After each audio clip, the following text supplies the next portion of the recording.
Good morning, and I hope you've been well, and this is part 76 of the Pokemon Rejuvenation V13.5 Let's Play, set mode, no items, so yeah. So with that being said, I guess we'll go on ahead and check out the central building here. Okay, so Rhodey is right there. Before we talk to her, I do want to check out the building since we didn't really do that on the last episode. I kind of thought that maybe if you walk into the building it would start up something, but that doesn't seem to be the case. So it is going to be similar to the older versions that you have to talk to her to get things going. Alrighty then. Now I know I do remember this place because of the, normal mode Let's Play, but we'll still check it out regardless, see what everything has to offer here. Alrighty. We're still setting up the help center here, so come back later. Oh, okay. Gotcha. The 100th floor is open to guests, but you won't be able to get far unless... I'm thinking of taking a hike near Route 7. It's always good to reset yourself in the wild. I will certainly not disagree with that. Mom said I get to choose a Pokemon I want when I turn 10 years old. There's 3 years from now. Sorry, that's 3 years from now, but I'm still so excited. Well, good for you. Have you been to the Somnium Mall? I think that's how you pronounce that. If I'm saying it wrong, sorry. The Department of Dreams is a place that requires a stamp to access their floors. I hear one of the help requests is listing a stamp as their reward. Cool, cool. I got a new Pokemon from the lab here. Isn't he so cute? Bro moment. Alrighty. The back alley is a place for creatives to gather and show off their skills. It's a popular place for students. Cool, cool. The 100th floor is open to guests, but you won't be able to get far unless... I hope you enjoy your time at the central building. Because that's locked off, right? Yeah, right. Okay. So we ain't gonna worry about that right now. And then...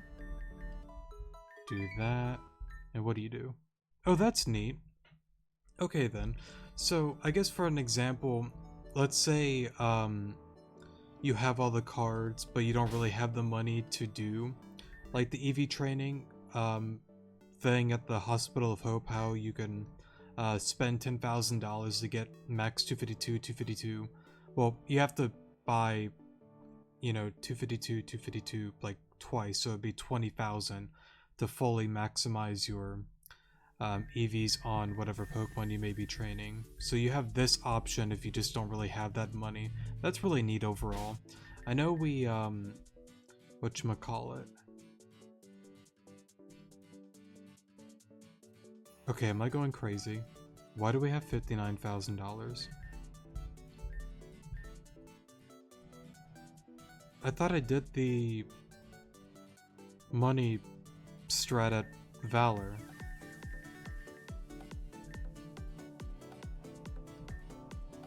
I'm almost certain that I did.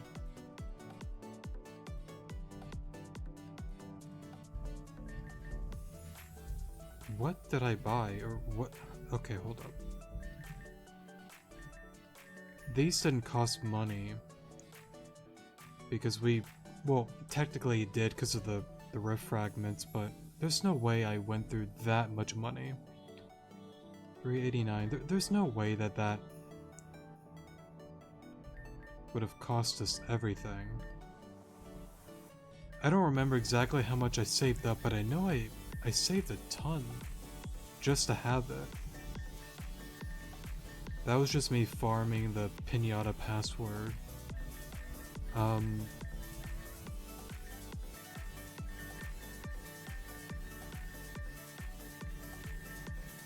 Unless it's a bug or I did something dumb?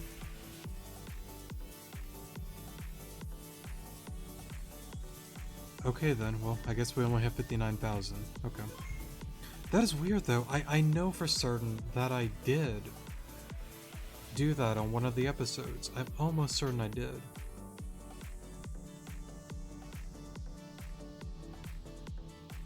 Hold up, give me a second. I want to look at something. Alright, sorry for the pause there. I went back to the one, like, 2 hour, like, exploration video. Yeah, I totally had, like, a ton of money. I have no idea where it went. Unless I did something dumb or... But that doesn't make any sense. Like, I know I had to go back to, like, some old saves because of the whole Flora battle, and to kind of, like, redo some things with the cave stuff during that one episode going through both the Floran and Aaron route. Whoops, sorry. Flora and Floran route, sorry. But even then, that's way further away from when I did the money thing, and I don't know why that would... It doesn't matter. We're still fine with $59,000. We don't need like 5 million. We're fine. We're fine. It's all good. I just found it really like weird and concerning because like, unless it's like a bug or something that I did, I don't know where my money went, but it's all good. It's all good. We're good with 59,000. Okay. But anyways, yeah, it's really nice that they added this overall within Grand Dream City. So if you don't really have the money to do any EV training, well, sorry, like the buy your EVs from the Hospital of Hope, you can always refer to this guy here. I really do like that a lot. And I guess the only thing about this guy is, at least I would hope that you have whatchamacallit, your little cards here in order to do that, because I think the one area is locked out right now that you could spend your AP points on. This little area is where the little shop is, around this corner area where you could buy like the items with like your AP points and whatnot, so hopefully you have those. If not, then yeah. But of course, if you don't really care about EV training, then you don't really gotta worry about that. Okay, enough of me ranting here. Let's get into the story here. Hey Felly, I got those papers I mentioned the other day right here. Excellent. I cannot read today. I'll register your friends to your apartment and settle those other things into your file. Thanks. Love you. Drinks next Friday night? Sounds wonderful. Let's meet up at Mika's. Noted. Oh, and by the way, any news on Rune? Anything at all? So sorry, but there haven't been any updates in regards to her whereabouts, but the investigation is still going strong, so don't give up hope. Yeah, thanks anyways. Oh Alon, looks like you got here just on time. I have everything about you guys locked and loaded. You guys are officially temporary Grand Dream City citizens. What's the central building? Were you close with Rune? Does this affect the friendship points? Let's take a peek. We're on chapter 11 if I'm not mistaken. Let's see. Oh yeah, when Rhodia tells you you're an official Grand Dream City citizen, what's the central building is +1 Rhodia. So if you question Rune, then it's neutral. Okay then, well, I guess I am curious. We're still gonna go with that one to get the point, but I'm curious on what she has to say about Rune. Were you close with Rune? Oh, you heard me ask about her then. Rune and I were just roommates and occasionally work partners. We weren't like best friends or anything, but we still liked each other. Still, I'm very worried about her. It's hard to work because of it. Anyways, I bet the others are sick and tired of waiting for me. Let's go meet with them outside. Gotcha, okay. I was just curious on what she had to say about Rune is all. Alrighty then. What's the central building? Okay, so you do get the point for that. Interested in Grand Dream City lore, I see. Sorry, too much D&D. Anyways, the central building is the heart of the entire city. Everything from finances, events, and city structures are all handled here. A building with exactly 100 floors, it's a behemoth of culture, community, and fun. So I guess you can say it, in the context of Grand Dream City, makes the world go round. Anyways, I bet the others are sick and tired of waiting for me. Let's go meet them outside. Sounds like a plan. Real quick, we'll save right here. Welcome to the central building. Please enjoy your stay. Thank you for that. Oh well, the gang's all here. Business was taken care of, and that means we can finally head home. I'm sure you all are quite tired from traveling, especially with the unexpected stop. You should, sorry, not should. You could say that again. I just want to sit on a couch and eat some chips. Alright, let's go home and relax for the night. I'll order a pizza, and it's all on me. Wait, seriously? Oh, that's really goofy. You know, it's something that I've pointed it out before. I really like, I know that's not really like a sprite animation thing, but regardless, I really do enjoy and like how they've decided to add a little bit more of, like, you know, those little like sprite animations, and I guess like a little bit more like goofy and fun and serious like movements with the sprites and whatnot as well. It's hard to word, but I like how like they're adding like more like details on, you know, that part of the game as well. Again, as I've said multiple times, they don't have to, but they go that extra mile to add those little details. It's pretty incredible and amazing that they go above and beyond the norm. I very much enjoy that. You're doing the Lord's work, Rhodes. Can I call you Rhodes? Nah. Rhodia it is. Oh, can we get extra cheese? I want pepperoni too. She's already offering us food. All those add-ons are gonna drive up the price. It's okay, Cannonball. As long as you all promise to get your head in the game for tomorrow's work, then it's all good. Cannonball? But the only one who used to call me that was... Sandra! Oh my goodness, there she is, Riza Raider. Well, that's a certified bro moment. Well, this is kind of different. I mean, well, back then on the older versions, well, that's new as well. Pretty much on the older versions, there was like a crowded introduction with her, and it still is the same on this one, but of course, like the layout, her sprite kind of, how do I want to word it? I guess turning back and forth, that's a new one. And then of course, like the other people and the look of Grand Dream City, it's all different than the old one. Still same idea, it just is, how do I want to word it? It looks different is pretty much all I'm trying to say. Oh my gosh, it's a paparella mozzarella, however you say that. Is that paparella? I think that's how you say that. Be sure to take my good side. Oh, well, that's all new too. Again, like I said before, like it's really cool how they, you know, added a little bit more with like the sprite animation stuff. I really like that a lot. Alrighty, kings and queens, everything in between. Riza Raider has finally made her appearance at not Grand Dream City, sorry. At the central building. Gosh, Riza Raider. I'm surprised you don't know who this girl is. This is Riza Raider, extremely famous idol, actress, and part-time model. She's also one of my friends. That's me, bestie. Rhodes, how are you doing? Well, that's a certified bro moment for Venom there, since Rhodia told her to not call her Rhodes.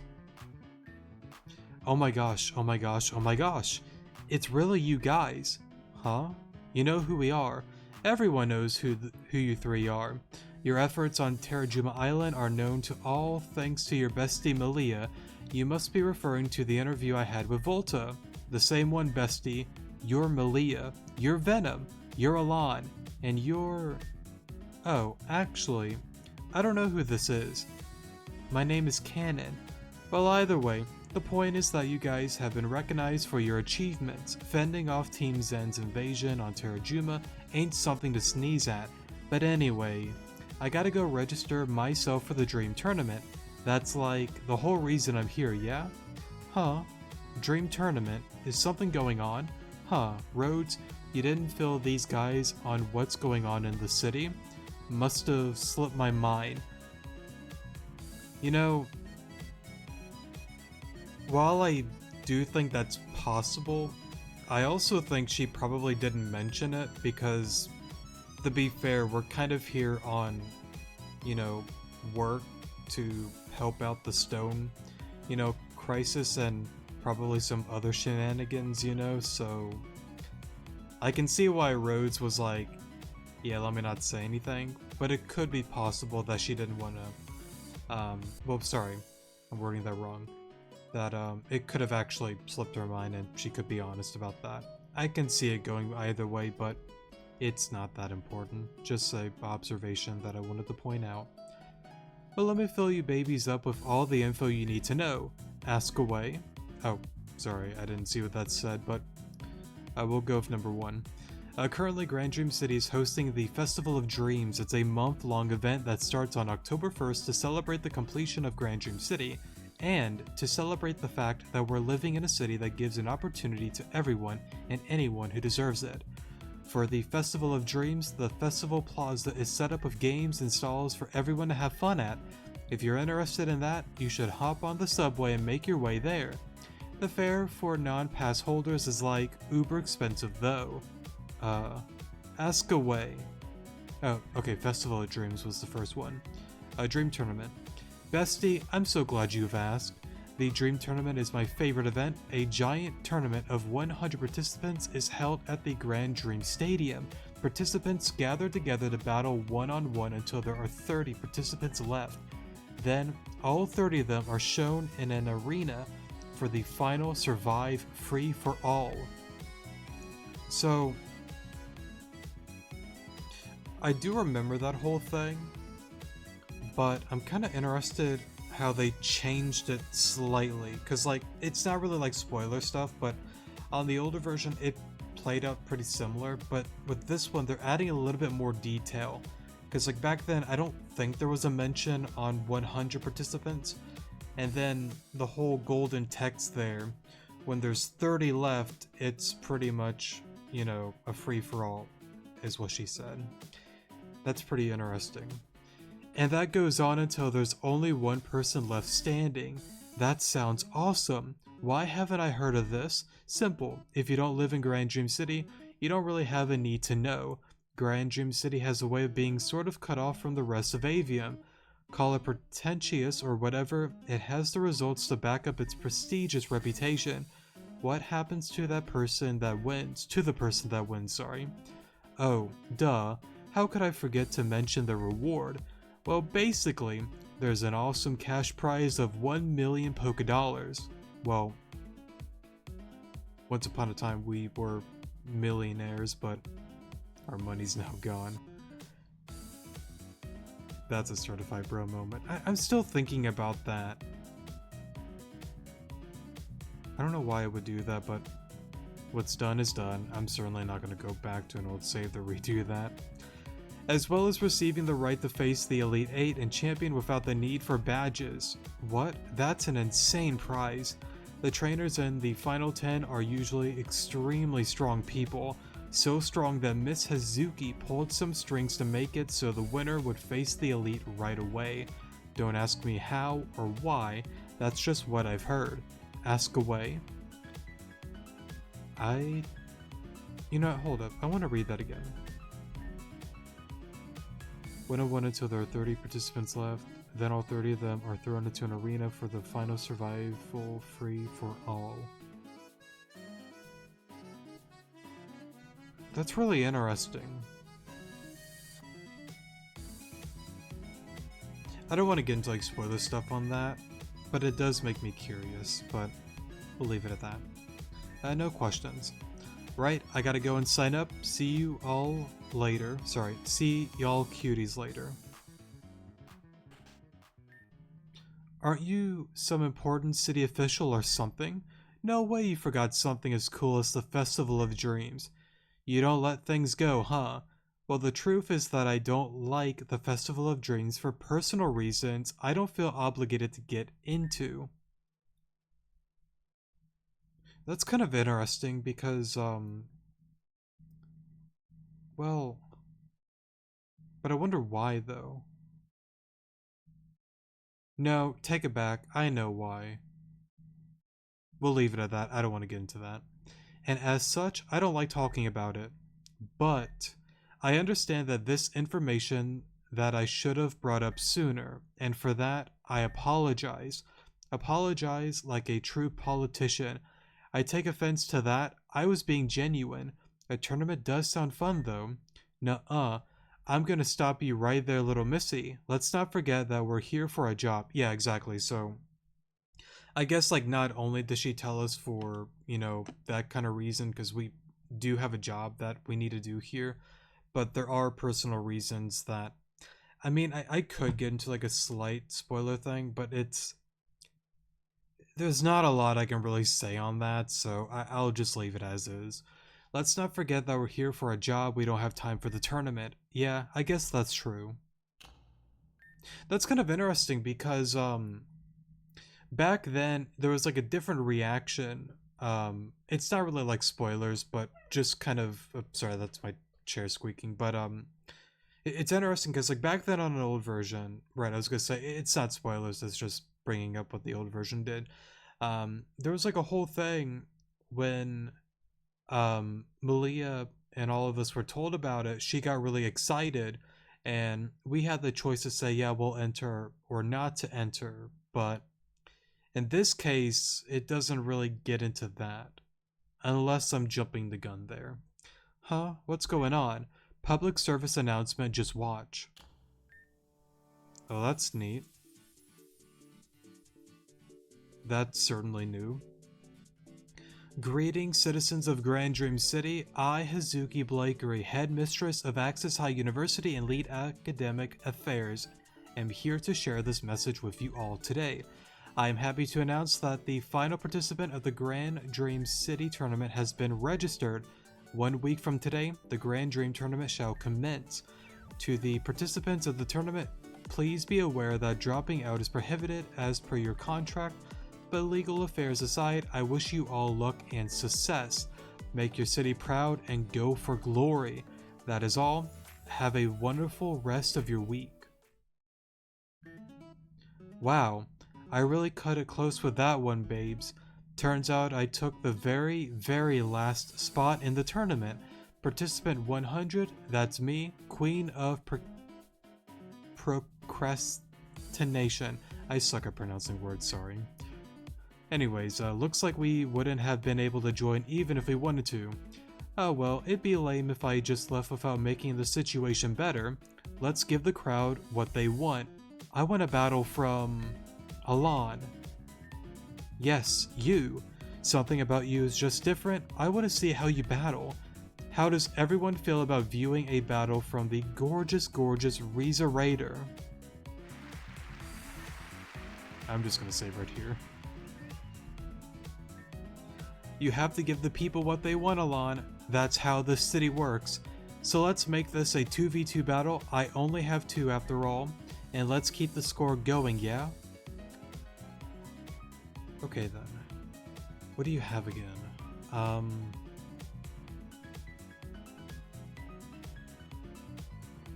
Right, I remember your team. I won't spoil it right now though.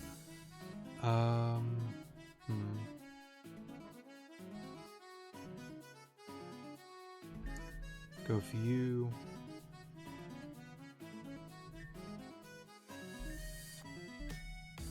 Let's see. I might regret that, but we'll see. And if we lose, we'll definitely get the win. At some point. Right. Okay. A tough puff. You're fairy something, right? Normal fairy. Normal. We'll do that and that. Okay.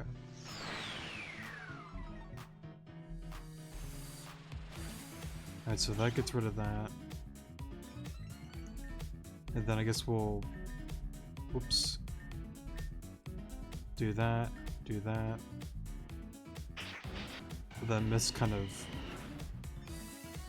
sucked there, honestly. Yeah, if we didn't miss, I forgot what the crest does um,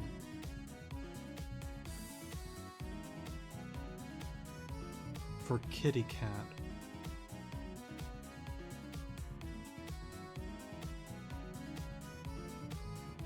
Sorry, the gears in my head are turning on certain things.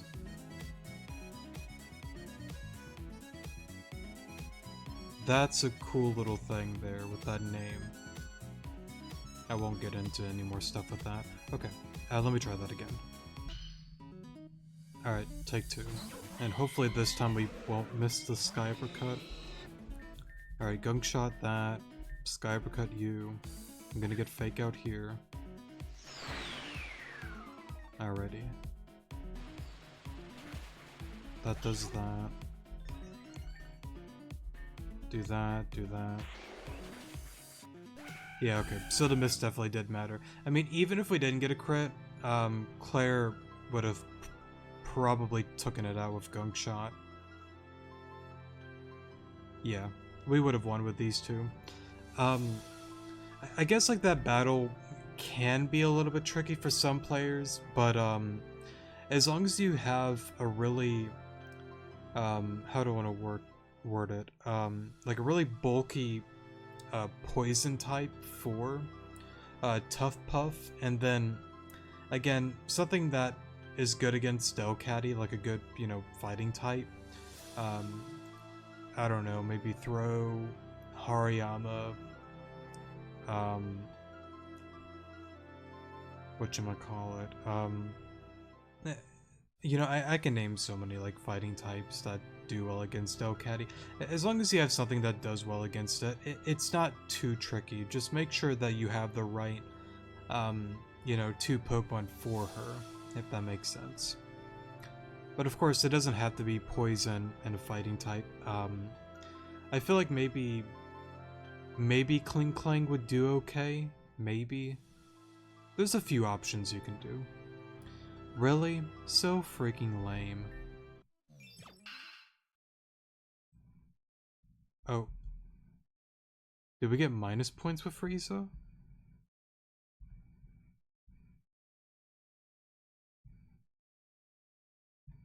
Well, that's... Well, I know we got the 1 star for reputation, but... I didn't realize you get minus points with her. Let me look at the thing. No, there's nothing that shows...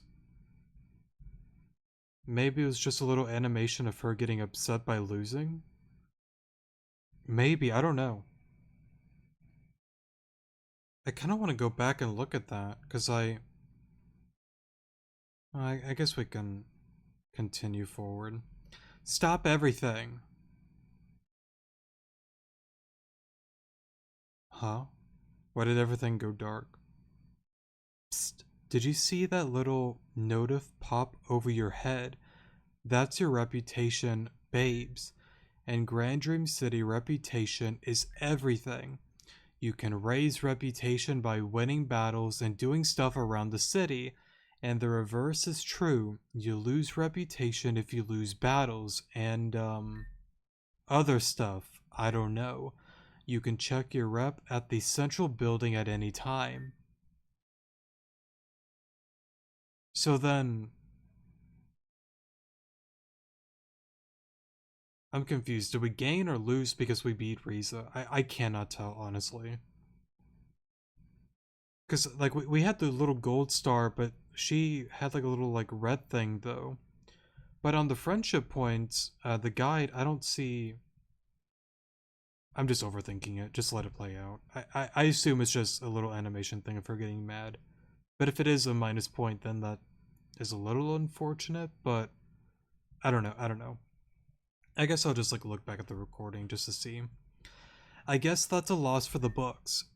That's just how it goes. But I have a photo shoot I need to complete before the end of the day, so I'll just talk to you cuties later. Oh, and Rhodes, I'll contact you about that thing later. See ya. Gosh, all of that was so exhausting. That's what happens when you let fame get to your brain. She can be a little show-offy, but she's a good person. She didn't mention it, but she's the reason why Team Zen isn't too active in these parts of Avium.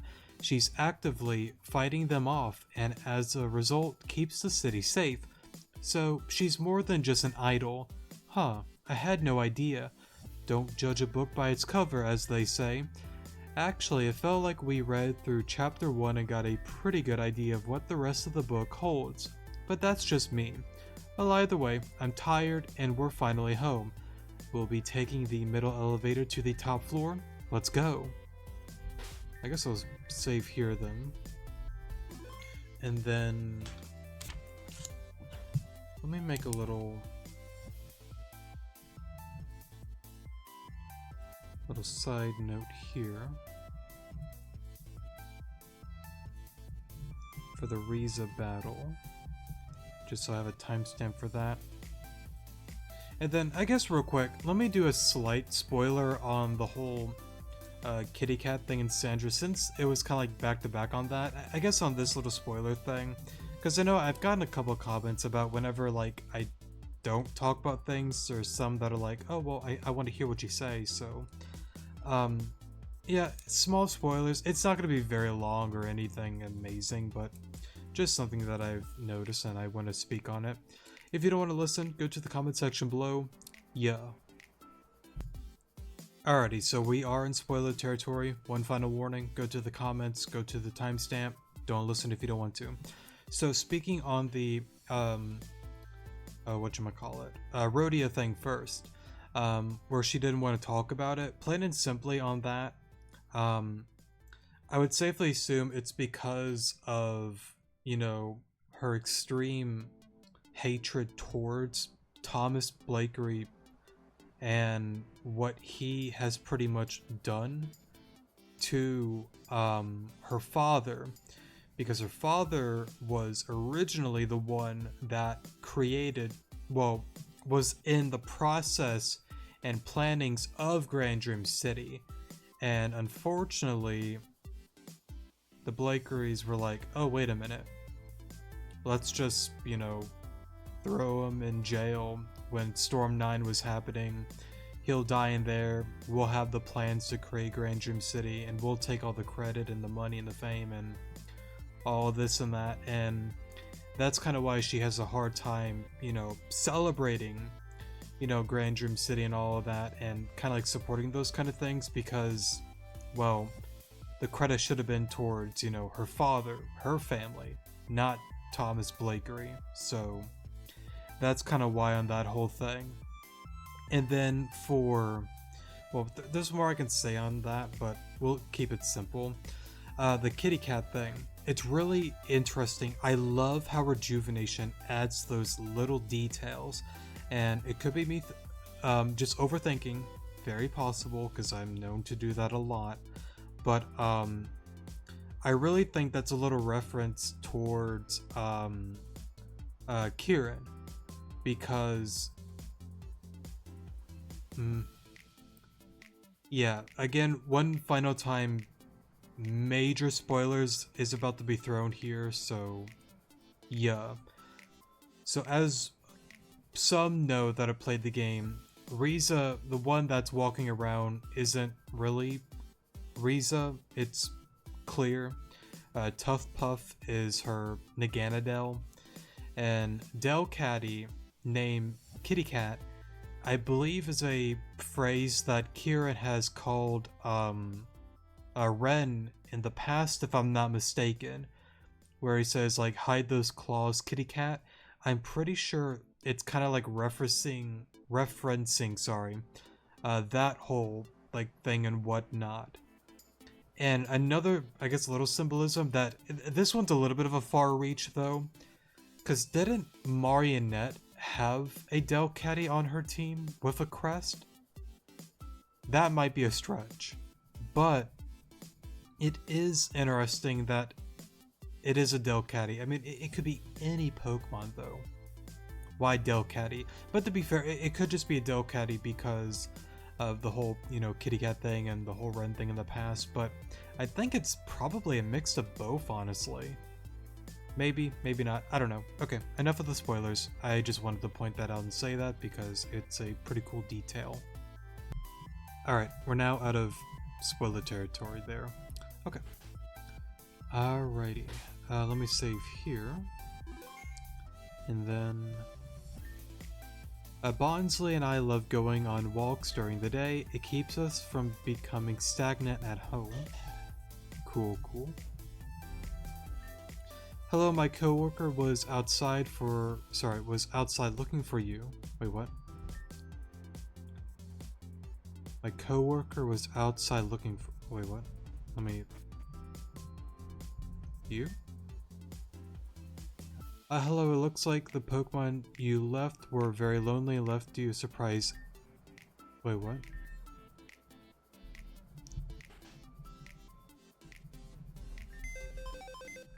What is going on?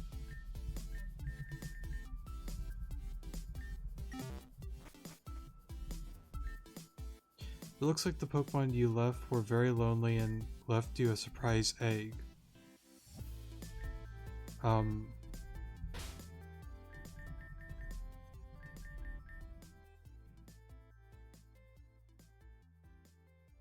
What? Oh! Did I leave my Chikorita? Or well, I guess I should say Meganium with my Ditto. Oh my god, I actually think I did.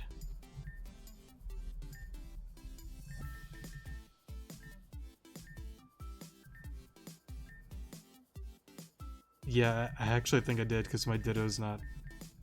Well, that's a bro moment. Wait a minute.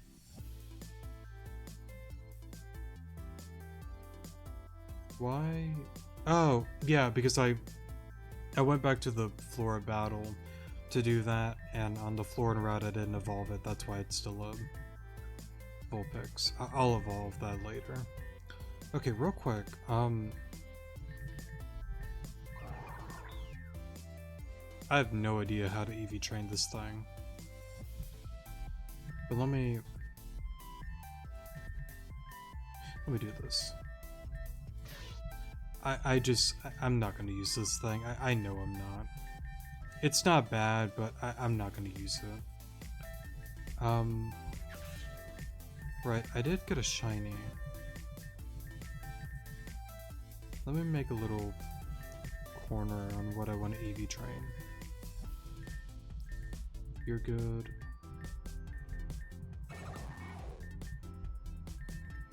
I'll put you over there. I know these guys are good.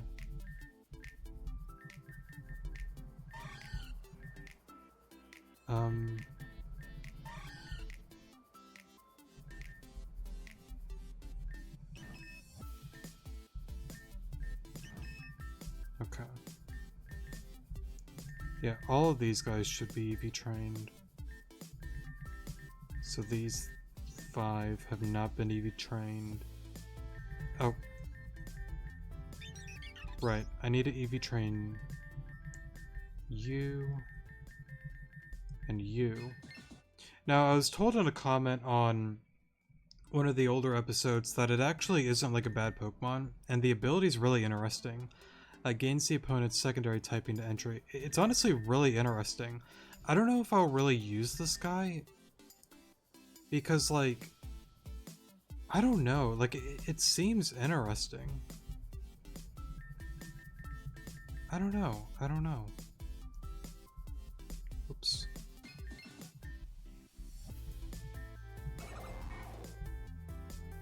Hold up.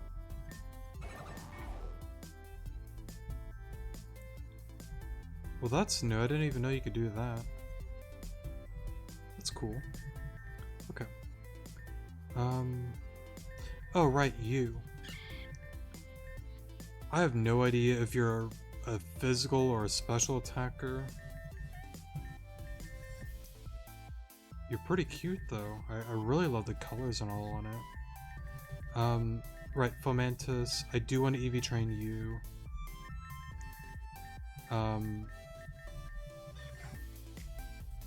Right, I guess I can EV train this guy, because The crest for it is pretty wacky. Oops. Is Ditto? No, it's not.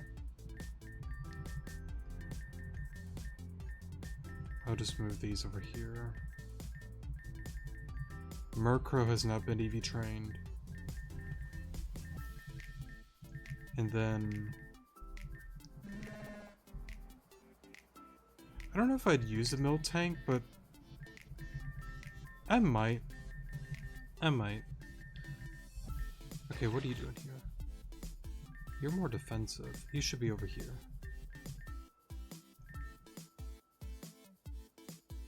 Okay, hold up. I need to focus on the story. I'll do that off screen. Sorry about that. Okay. Welcome to the Dream Complex, the largest residential area in all of Avian. We hope you enjoy your stay. Save here. Oh, I guess I should go...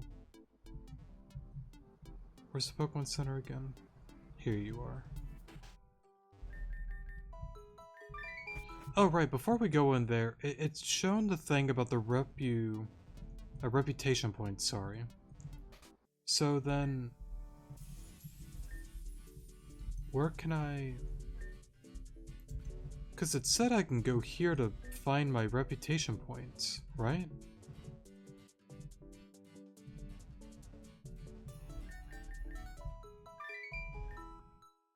No.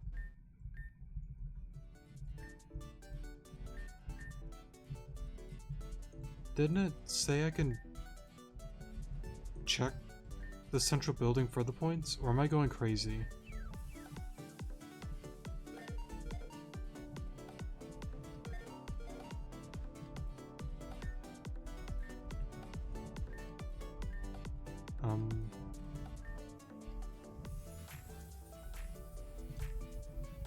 Is it maybe on one of these?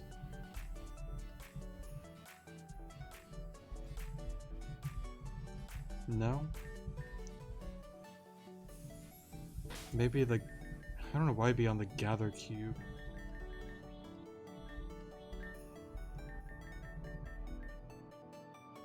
No. I'll have to look back at the video because I thought it said that you can find it at the central building, but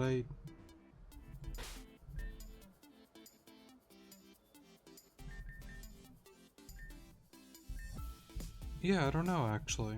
Okay, I won't worry about it too much right now. Didn't we talk to you? Yeah, we did. Wait, what?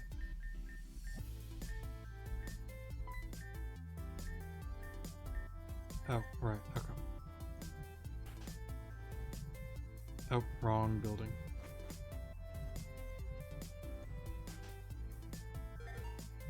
Real quick. Okay.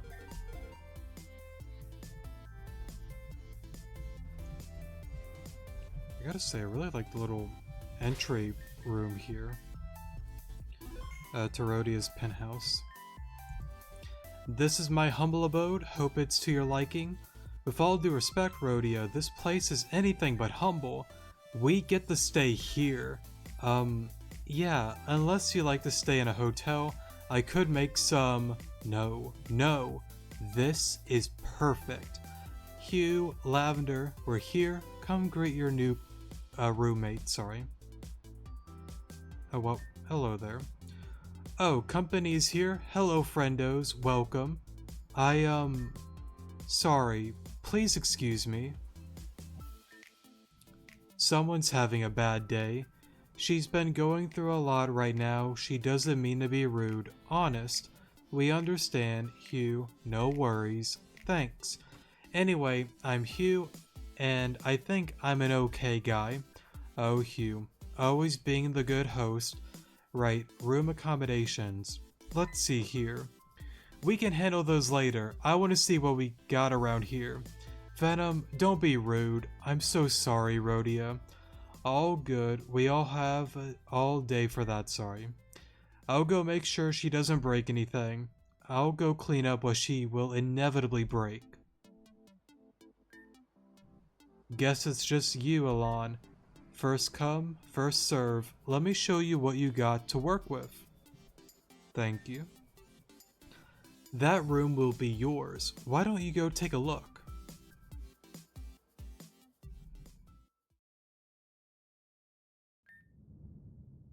Ooh, that's interesting.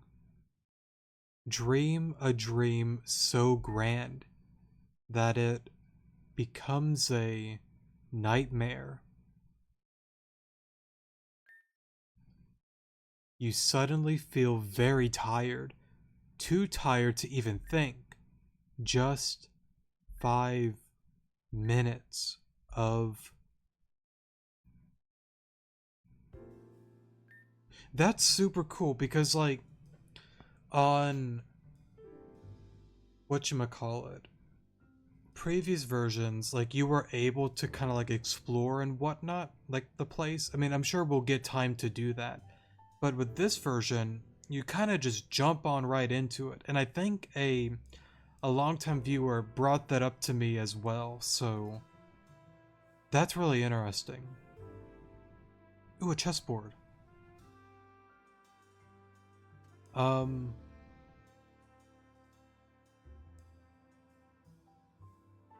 don't know if you actually get to play chess in this, but if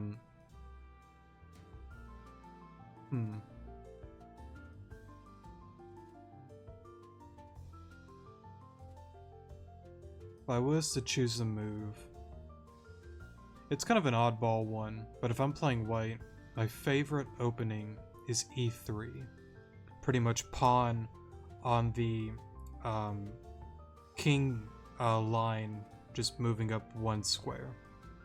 Sorry, I play chess and I'm a fan of it. I'm certainly not like amazing at chess, but I do enjoy chess. Welcome, welcome. And I will say, you kind of remind me of Radimus from Reborn, with the top hat and all. Let's play a simple game, friend. The rules of the game are simple, but before that, do you, by chance, know what my name is? Oh, right, I did get a... Sorry, I had my little light here.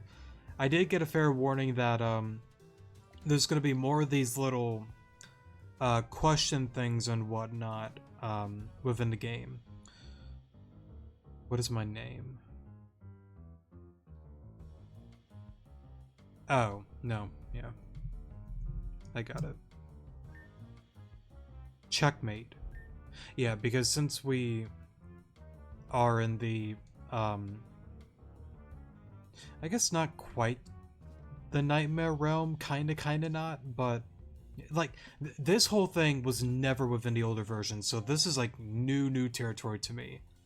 But I assume by him saying checkmate that we probably got it right. Maybe not. I don't know, but I would assume that it's Zeta. This means this isn't your first time around. Okay, yeah, so he's confirming that there. However, a lucky guess could just be a lucky guess, but like last time, we're going to play a simple game of chess. That'd be so cool. Well, that doesn't look like your normal game of chess, though. Let's play a new game. And I wish I can look at the board better, though. Because real quick, who was the one at like the top area? Because like you have Madam X at the center, but who was the one at the top? I miss who that was. And then...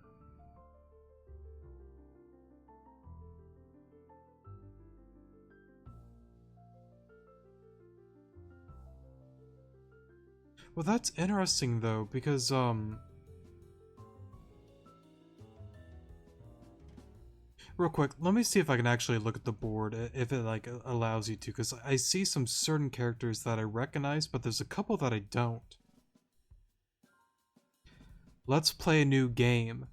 The board is set up with white and black pieces, just as any chessboard, but you may find that this isn't like any other game of chess you've seen.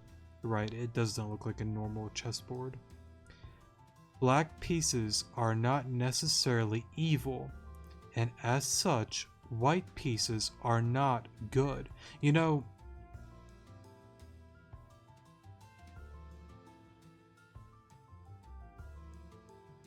see, because like that's a interesting phrase, and we'll keep reading. Any piece has the chance of turning into its opposite color. Feel free to interact with the board and make yourself acquainted. Oh, cool. So you do get to look at the board. See, but that's interesting though. Why Venom? Why Venom at the center and Madam X right there? Maybe I'm overthinking it. That might be it. But something's up with your face in the back. Oh, I know who that is. Okay, okay. I get it now. That makes sense. Oh, you okay? You could talk to them. Hold up. Oh. Oh. Well, that's neat. Well, before. Well, oh my God. There's a lot. Okay, let's just go one by one. The woman who bears the weight of the world on her shoulders. Her anger burns just as hot as her desires to be wanted. The girl whose heart is not her own. The fox that's afraid of its own shadow. I am unloved, and therefore I cannot love. To show love to those who don't receive. The spirit of rebellion is born from great pain and guilt. You cannot avoid your pain forever. The one who just wanted love. Unrequited love leaves scars. A tool and nothing else. Oh, that, man. Why you gotta do Florin like that, man? I'll probably do like a spoiler thing. And kind of like, you know, like dissect a lot of like the little like phrases and whatnot. But let's just read it for now. The shadow of a greater purpose. The one who is a stranger to everyone, including himself. The ones whose fate were decided long before they even had a chance.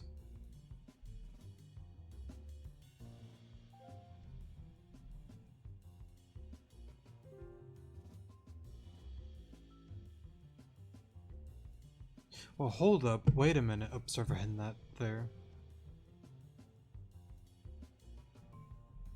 You.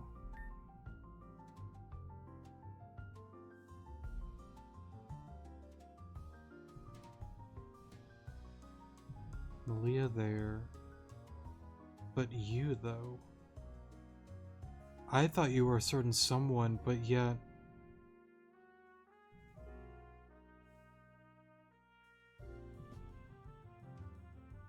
Oh, no, I'm dumb. I get it now. Okay. I get it, I'll get into like a spoiler thing once I read everything. I see what it's doing now. It took me a second. Okay, sorry about that. The girl whose past and future decided eons of pain, suffering, and hope. The boy who wanted his loved ones to be safe and well.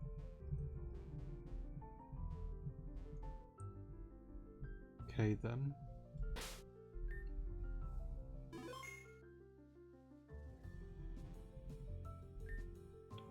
The broken child who was given power.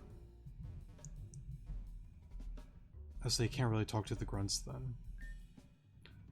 Love is stronger than words.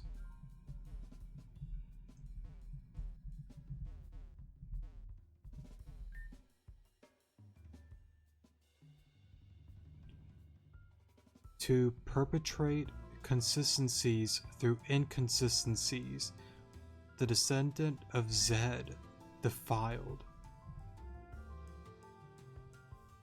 See, but I don't recognize that piece there.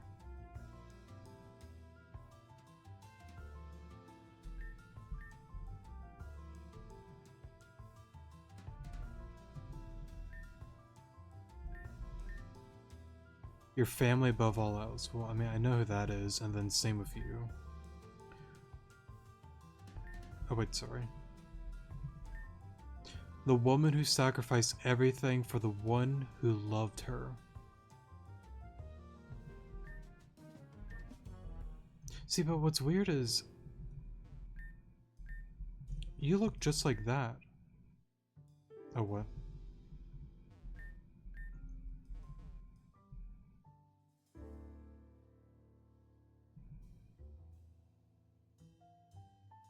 Okay, real quick. Let's just keep reading. The boy who lost his way in the dark. The one who lost her dearest one, right? The one that desperately clings to life and death. Love is stronger than words. Emotions can cut deeper than steel. A vision as clear as day. To life and death. His claws won't hurt kitty cat. Yeah, there's a little phrase there. The one who lost the dearest one. Yeah, we read that one. Before I talk to you, I want to do that one last. The cycle will be broken. Paradise, the Garden of Eden defiled.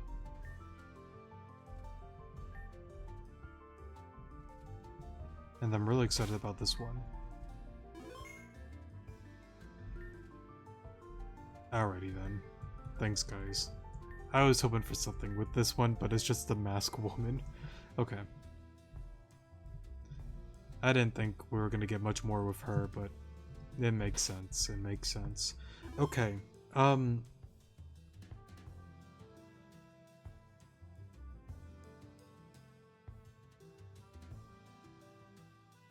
Oh, there's so much I want to say about this. There's so much.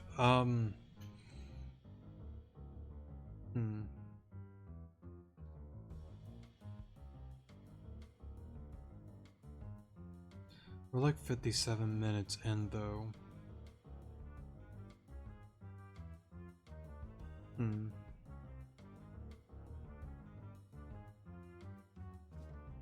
I guess I could do a thing, maybe next episode?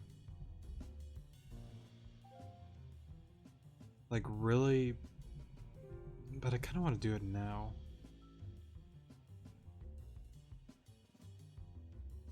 Yeah, screw it. I want to do it now. It's going to be over an hour of video. I'm going to try to not get super into detail on certain characters and whatnot, but I really want to dissect everything here, one by one. At this point of the video, if you don't really want to listen, that's fine. How do I want to word it? Like, I guess technically it is going to get into probably spoiler territory with a lot of that. So, yeah, fair warning here. If you don't want to get spoiled, I wouldn't recommend watching the rest of the video. If you don't plan to watch anymore, that'll be it for, like, the main episode and all of that. But if you want to stick along and listen to the spoiler stuff and you don't mind to listen to me ramble about each character here and talk about their phrases, we'll get into that now. So, again, fair warning, spoilers, yeah.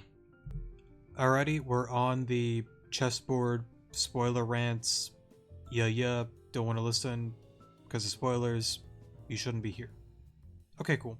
We're gonna go with white first because in the game of chess, white always goes first. We'll start with you and then just go to the right side and then go into Ren last. The woman who bears the weight of the world on her shoulders. So, I guess if anyone's curious on this one, and I'm sure most probably know it if you are listening to the spoilers and don't really mind it. Unless you're new to the game, or maybe you are a repeat player. Well, if you're new and I guess maybe don't really care about spoilers, then I'll explain it, is what I'm trying to say. Or maybe you are a repeat player and you're like, okay, what the hell is this? I don't understand any of this. I'll dissect it in the best way that I can. The woman who bears the weight of the world on her shoulders. So, of course, this is April, also her real name, Alexandra. We know that her mother, the actual champion, Celine, if I'm not mistaken, is her name.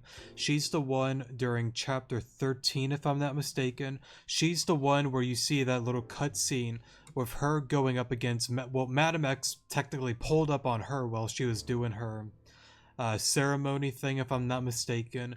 And technically, if I'm not mistaken, Celine was the only person that was named within the story that actually went toe-to-toe with Madam X and managed to not win, but also not lose. So pretty much kind of got into like a stalemate between the two of them. So I assume Madam X got to a point that, you know, she got the... I think she got one of the... It was either the black orb or the white orb. It's something like that for like Reshiram or Zekrom. It was one or the other, but Celine kept one of them if I'm not mistaken. So, yeah, very interesting overall. And of course, with this being said here, the woman who bears the weight of the world on her shoulders. Since Celine took a very heavy hit, and if I'm not mistaken, I think she lost an arm and a leg during that battle, and she had to have a prosthetic made for her arm and leg made out of black shards, if I'm again not mistaken. But there came a point that she crystallized herself into this, you know, crystal to, you know, preserve her life, and pretty much everything was left on, you know, Alexandra's shoulders. Of course, you know, there was Alexandra, you had Eve, which of course is Rylan, Damien, you had Karen, Adam was there. I forgot if Crescent was a part of that group. I don't quite remember. I don't remember, but either way, you had well, no, I don't think Crescent, well, no, I don't think Crescent was. I don't think so. If I'm wrong, then maybe I'm thinking of something else, but it was pretty much like those five that were pretty much close friends. Of course, you know the thing that happened with Karen. She wanted to get stronger, but unfortunately, she messed around with Garufan magic that pretty much, you know, made her the way that she is. Damien just became this bloodthirsty guy for revenge and wants to terminate and kill and hurt every Team Zen member that he, you know, comes across. Adam had the whole falling out with Damien and being like, I understand that you want to get revenge and this and that, but I can't agree with the way that you're going about certain things. So he kind of left and did his own thing. You have Eve, well, now being Rylan, you know, kind of went his own way with, you know, Bladestar and other things and whatnot. And then you have Alexandra, you know, the strongest of that group. And, you know, with things changing after, you know, the events at Alamissa and the Badlands, you know, everything was brought onto her shoulders. Her mother is now, you know, not here. She's not dead, but again, she's inside of that crystal, and all of the others that were her friends back then before everything went down have kind of went their own way. And in a sense, you know, this text here is probably, you know, describing all of that. Despite everything that's happened, everything's on her shoulders because, well, just to say it here as well, she is technically the current champion of the Avium region. And it was a position that kind of just fell on top of her. And of course she's going to feel that the world is on her shoulders. It makes sense why it has that phrase there. So, yeah, I don't want to, like, I want to try to keep it simple, but if there's some that I want to get more in depth with, I'll speak on it more, but that's most of what I want to say. There's more or less that I can say, but we better keep it moving along. Amander, I cannot speak today. Amber here. I don't know what the hell Amander is. Amber. Her anger burns just as hot as her desires to be wanted. So, this one's pretty simple, of course. Her anger burns just as hot as her desires to be wanted, because you had the whole thing where when you first met her, you know, she definitely has like this, you know, hot-headed, feisty, kind of, you know, pushes back on people and has a hard time allowing people to enter into her life because of, you know, the past with, you know, Eastern City with the fires and whatnot. There's a lot of detail more so on where love lies, that, you know, side game for Rejuvenation. If I'm not mistaken, pretty much what happened was Eastern City had this terrible fire, and I think there was like some birthday party going on for, I think, Venom or Amber, something like that. It was her, Amber, Saki that were a part of all of that. Saki was, of course, moved to Western City. Amber and Tesla were pretty much forced to move out, and that's where they ended up on, you know, the Terajuma Islands. Venom's father, you know, took the blame for pretty much everything with the whole fire, and he pretty much now resides with, oh goodness, Eisen, or Eisen, however you say his name, within, what is it, River's End. And then, of course, Veronica, or well, Venom, I should say, and her mother, Chastity, of course, now live in Eastern City still. And that's kind of why at the beginning, when you get into like Terajuma, and also same when Alita brings up Saki to, you know, Venom, why she kind of reacted the way she did with both of them, probably because of the whole thing. But just to kind of like say that real quick, or this as well, Amber or none of the girls did the fire. Clear was the one that, you know, instigated and started all of that, not any of the three.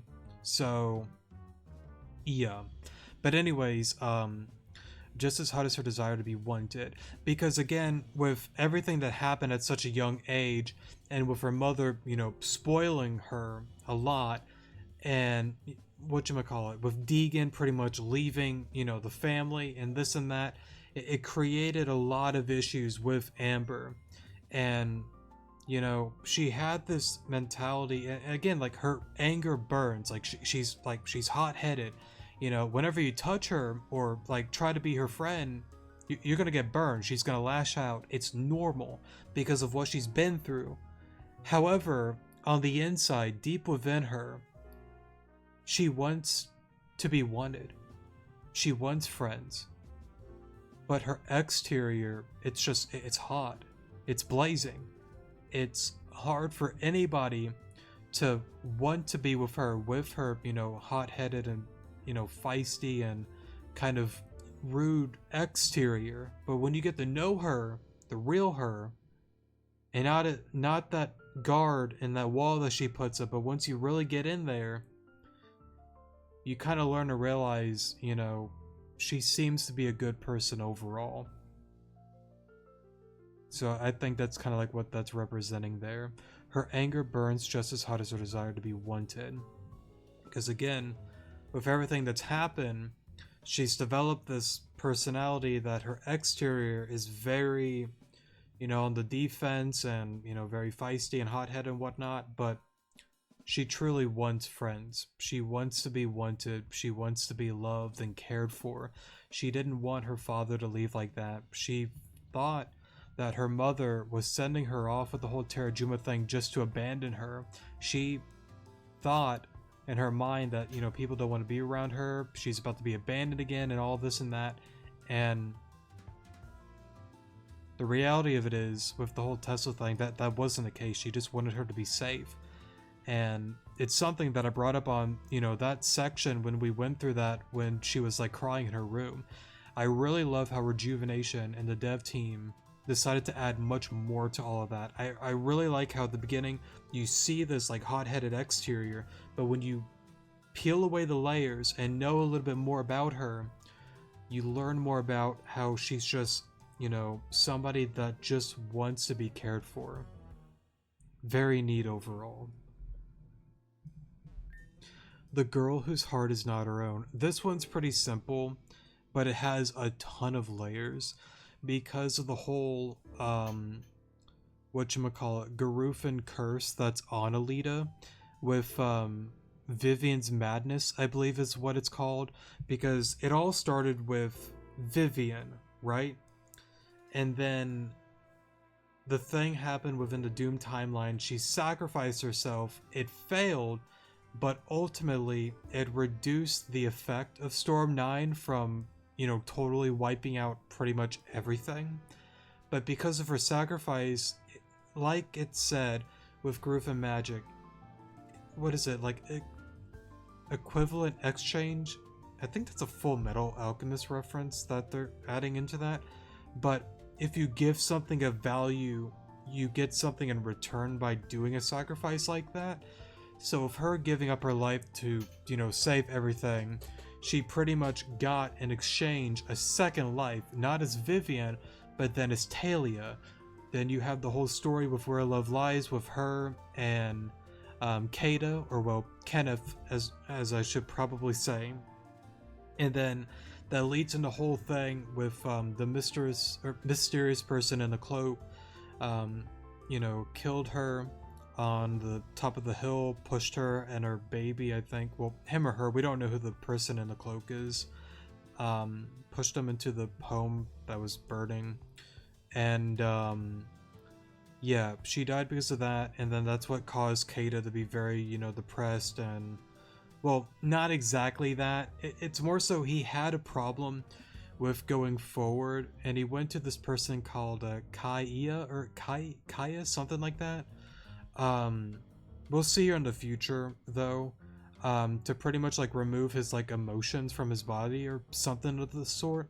And that's why he's like this very just depressed and non-emotional kind of guy, because he couldn't bear the guilt of what had happened that day. So because of that whole thing, with her dying and whatnot, and the curse from Vivian, then pretty much came Alita. So that's pretty much what it means when it says the girl who is not her own.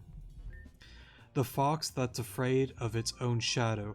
This one's kind of a cool one because you kind of learn more about this during the pyramid arc, where, you know, she's kind of like scared to do anything with like some situations and whatnot, but then she finally, you know, gets the courage. At that moment, she evolves into Delpha because of a ingredient mixture potion thing that Saki taught her if she ever wanted to evolve, because originally she wanted to always stay as a Braxton, but she decided it's time to evolve, change myself, and, you know, become something much more better and stronger to help the people that I care for and love.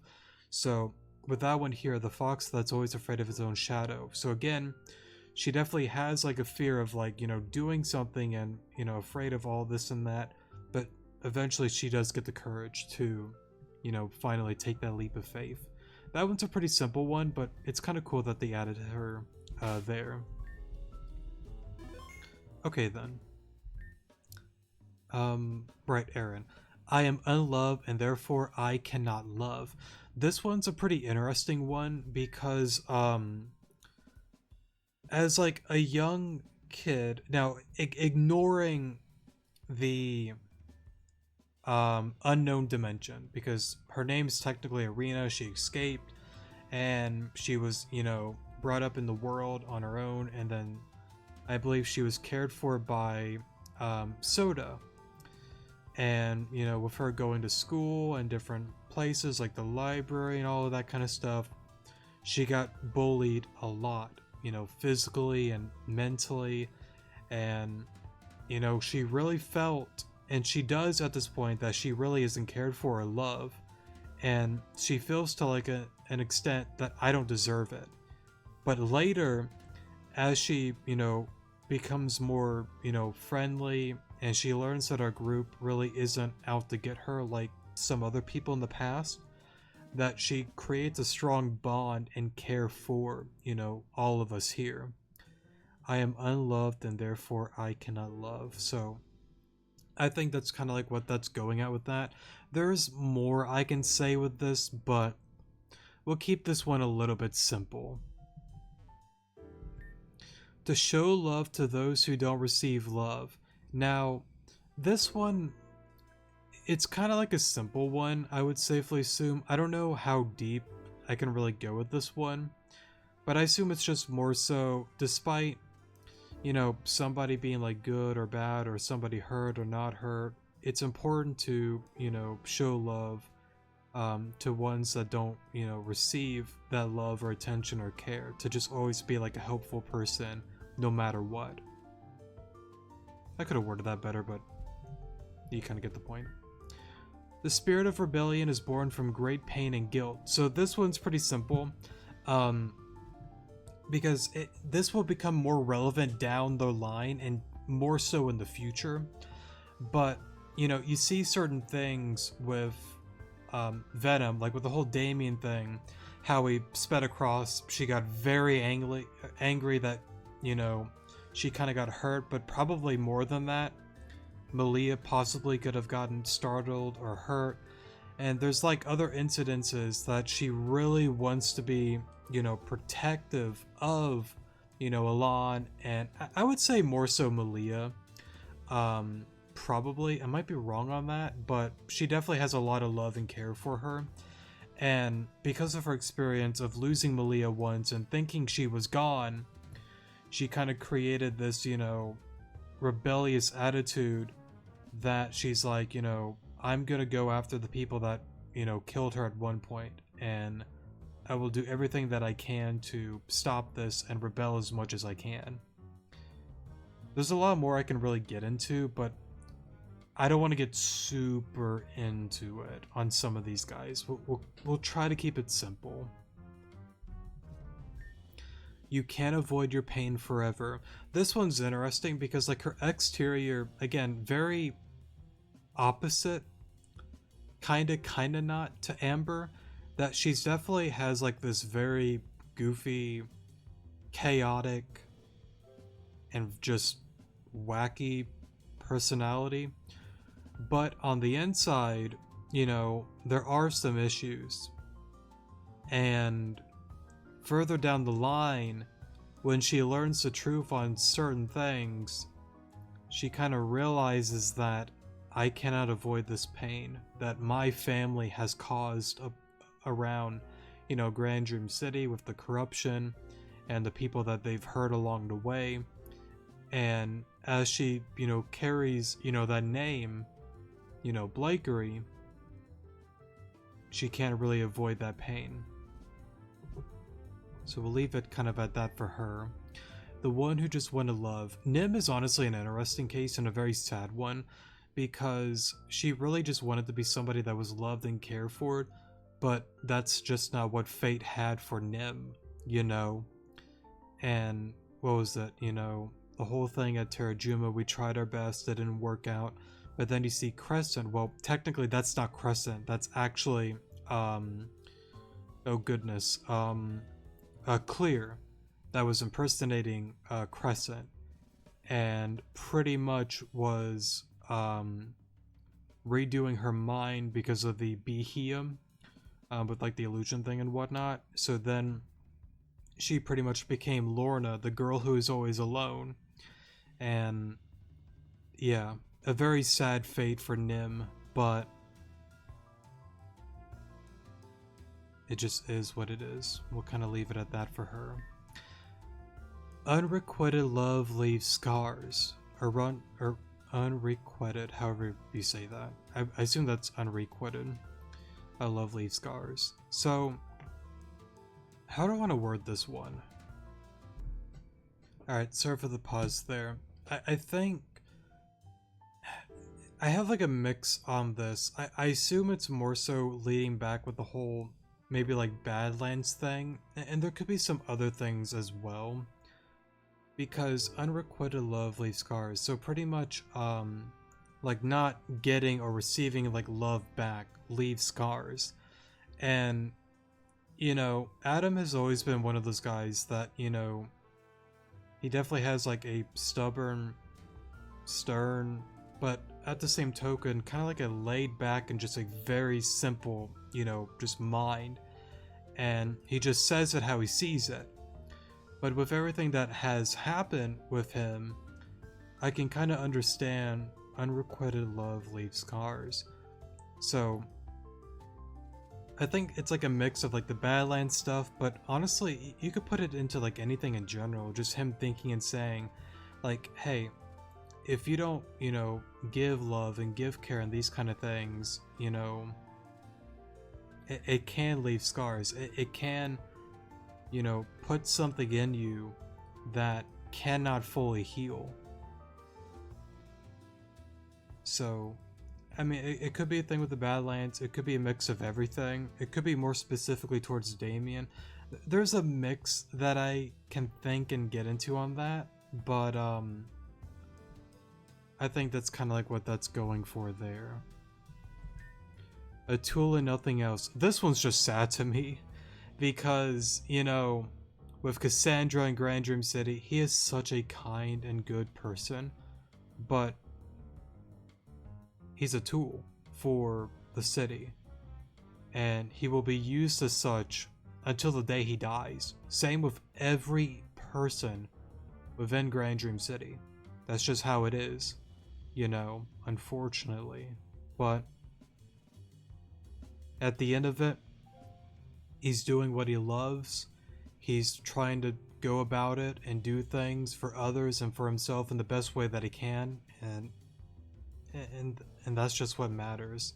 But I don't know, it's just like a really sad thing to like see there. A tool and nothing else. That's a little unfortunate and kind of sad. The shadow of a greater purpose. What's neat about this one is at the beginning, when you first meet him, most people dislike him, and I do not blame people for that, because he says certain things that I certainly cannot agree with, nor I hope most would not agree with. But when you do the quest with oh goodness, Zumi, the movie one, you learn more that she's like, I understand like he can be a lot, but he is my little brother and he's trying, and just like look out for him if you see him. It was something like that. And you can't really deny that he hasn't really gone through a lot, especially with the whole, you know, Reezer Raider situation. And it's like a mix of other things, you know. I don't know. It's just one of those things that we were all young at one point, and well, you might be still young now. Well, I mean, I'm not saying like I'm an old 70-year-old man, but like again, like I was a teen at one point, and I spouted and probably did and said some stupid dumb stuff, and I'm sure most have probably have some cringy dumb moments, but most people have that when they're younger, and even a little bit in their, you know, adult life too. Just things happen, and you know, you just gotta work on yourself, mature a little more, and just, you know, work on yourself. Texan, I think, in the future is trying, but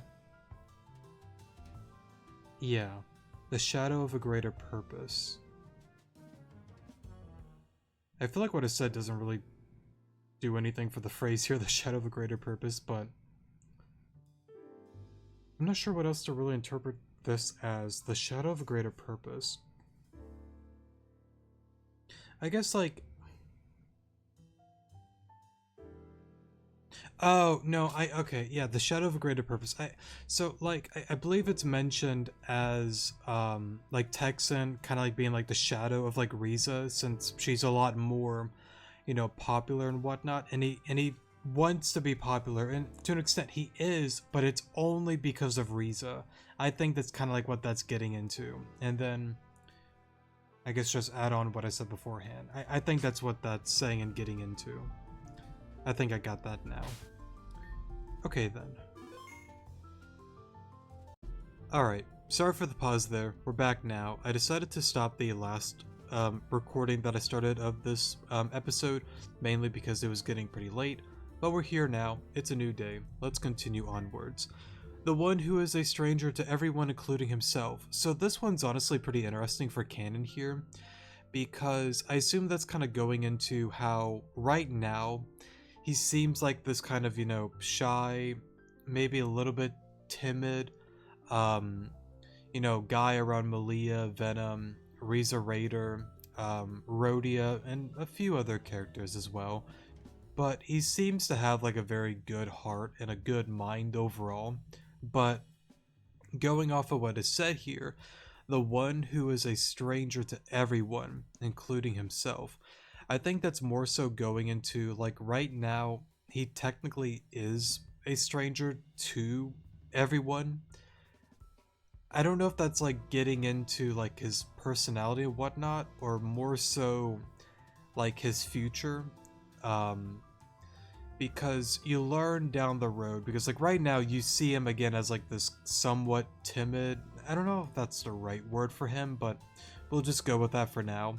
Just kind of a timid, more quiet, well, I don't want to say he's quiet, but you get what I'm saying. He's not like a Venom, like character, for example. He's not like this, chaotic, person, but yeah, you get the point. You get what I'm trying to say. Um, like right now he is that, but down the road, he finally like reveals himself as, the servant of Nimra, and well, technically was a servant of Indred as well. He was created by the both of them. But of course, things happen between Nimra and Indred, and here he is now, serving his purpose, sorry, for, Nimra. So that's kind of why he recognized Alexandra, and he was talking to Alexandra about a few things, and it's now starting to click, and the puzzle pieces are starting to, be put into place as they've kind of like talked together. It's not necessarily what, Venom was joking about before, like, oh hey, I got a girlfriend and all this and that. It actually is a, friendship kind of thing, but more so him feeling like, well, since you're a descendant, I recognize you. I need to be the one that serves you, since you are, again, a descendant of Nimra. So, yeah. And of course, the last part, including himself, because, like, again, like, right now, like, technically he is a stranger to himself, because, like, he's not really being who he really is, but that's because he kind of has to. I might be wording that weird. I might be saying that all wrong, but I'm just saying it how I think at this moment. So yeah, I might be wrong. I might be wrong on that, but yeah. Alrighty. You're interesting. Because last episode I got really confused, but I understand it now. If there's anybody that's confused that's watching at this point, it's pretty much half Alice and half Alan.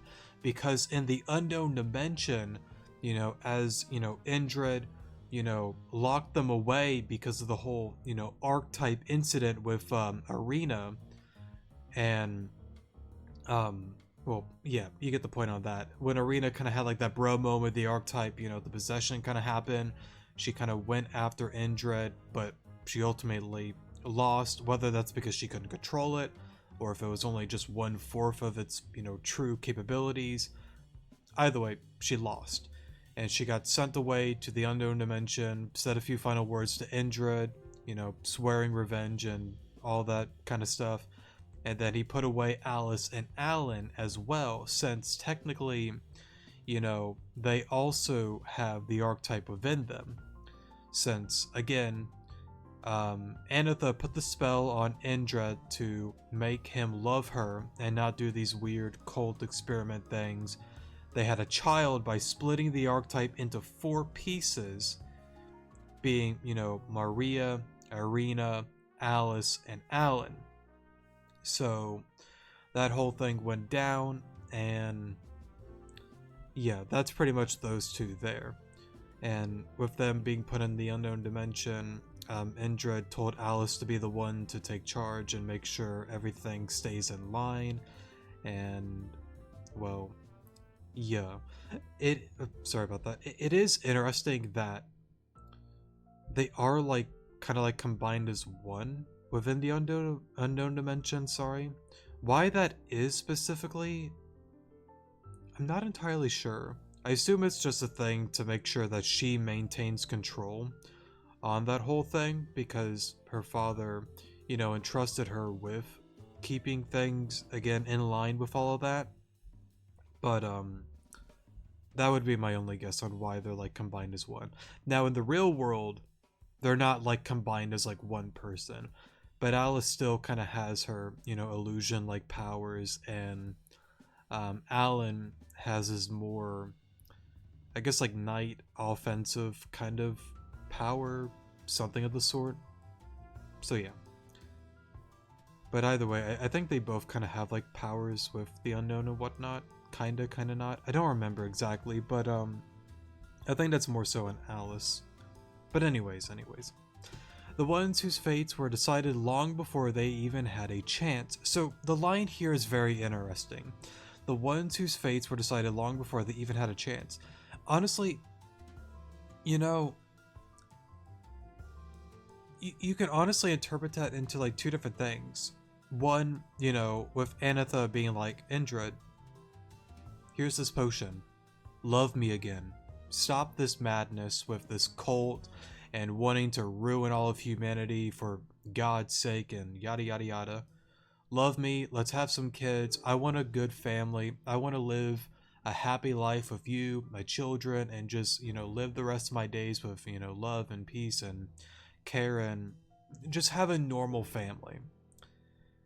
That all happened. The archetype, got split into 4. She had, the 4 children. And because of that, they didn't really have a choice, They didn't have a chance because they were forced into something that they didn't really ask for.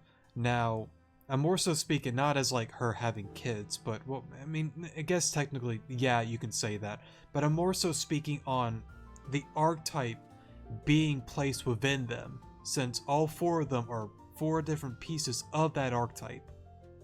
So you could see it in that kind of light, that they never really had a chance, to, make their choice and whatnot. They didn't have a chance. It was, I don't want to say like forced, because it's not like a forced kind of like thing, but it just is what it is. It happened, and what's done is done.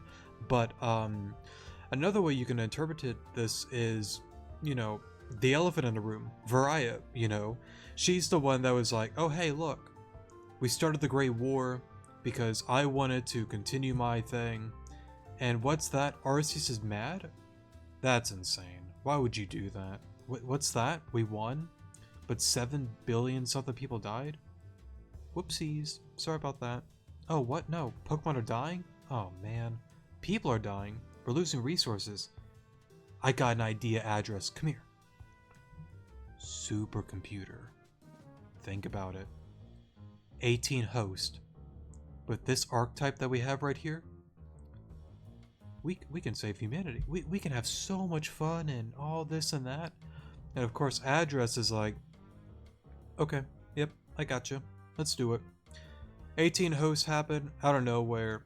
Some other regions people like pull up, or not region, but I don't know if it's like a region or like a different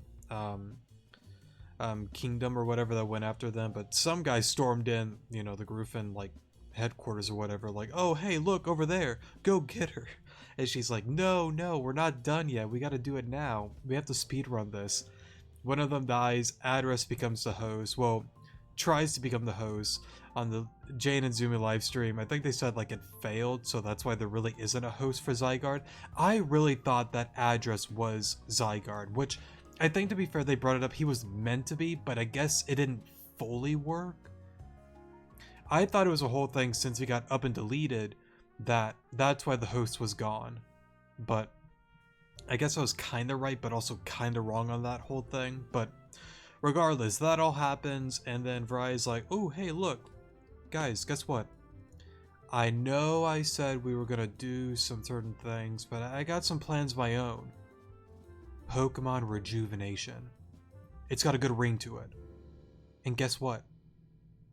I know I said I was, gonna be dead and all this and that. I think that's something that Adra said before, like she was willing to be a sacrifice, but clearly she didn't actually die. I think it was something like that. I have to rewatch the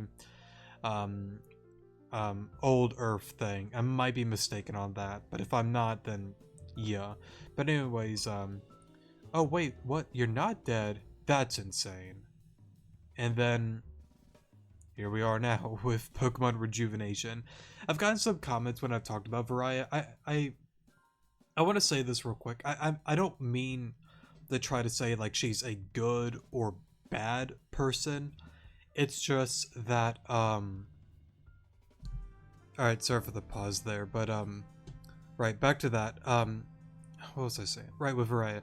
Like, I don't want to say like she's good or bad, because technically, like they have brought up before in the past, you don't know the full story, and that is true.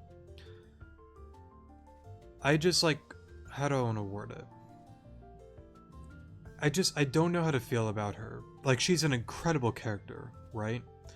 But it's like, I understand like she did that for like the greater good to do all of that, but at the same token, she is the one that practically started that whole war, with Arceus, just because she wanted to continue, like the Groofin, like experiments and whatnot. So, you can't really say she's innocent, but I can't really say she's like a bad guy either. It's weird. Like, I toss and turn on that. I can see it going either way because of the whole, blooming and wilting thing. Because like, even if we go down the route and we do everything right, we have the karma points, we do the good things, and let's say we get the blooming, route for an example. Like we do everything right and all of that kind of stuff. We still don't even know if she would even allow that truly, just because of the amount of power that she truly holds over all of us, because it's her story, right? And everybody else, has a predetermined future, but we, the Interceptor, stand outside of that. So I'll leave it at that because I'm going off topic. Time will tell when that all goes down and whatnot, but back to Alice and Alan. I wanted to bring that up more so because like because of those events, there really wasn't a chance. The ones whose fates were decided long before they even had a chance. So like, again, like you can interpret it as like, the whole marriage thing, and well, I guess yeah, husband and wife, I think Indrid and Anitha are at that time, and then having kids and splitting up the archetype. You can see it as, their fates were decided long before that on that whole thing, or looking at the big picture of a variety. I can see it both ways, and it probably is a mix of both. Alright, so that's enough of Alice and Alan. I believe I've already talked to you. Yes, we did.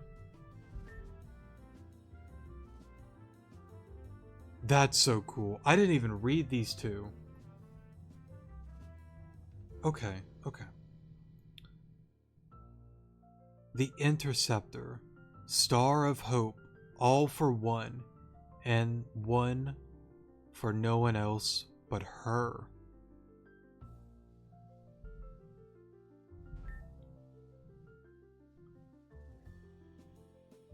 The Interceptor, Star of Hope, shatter the world in two or mend the broken bridge.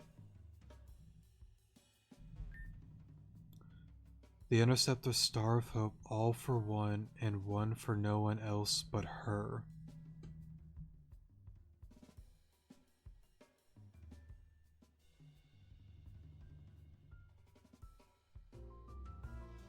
and one for no one else but her.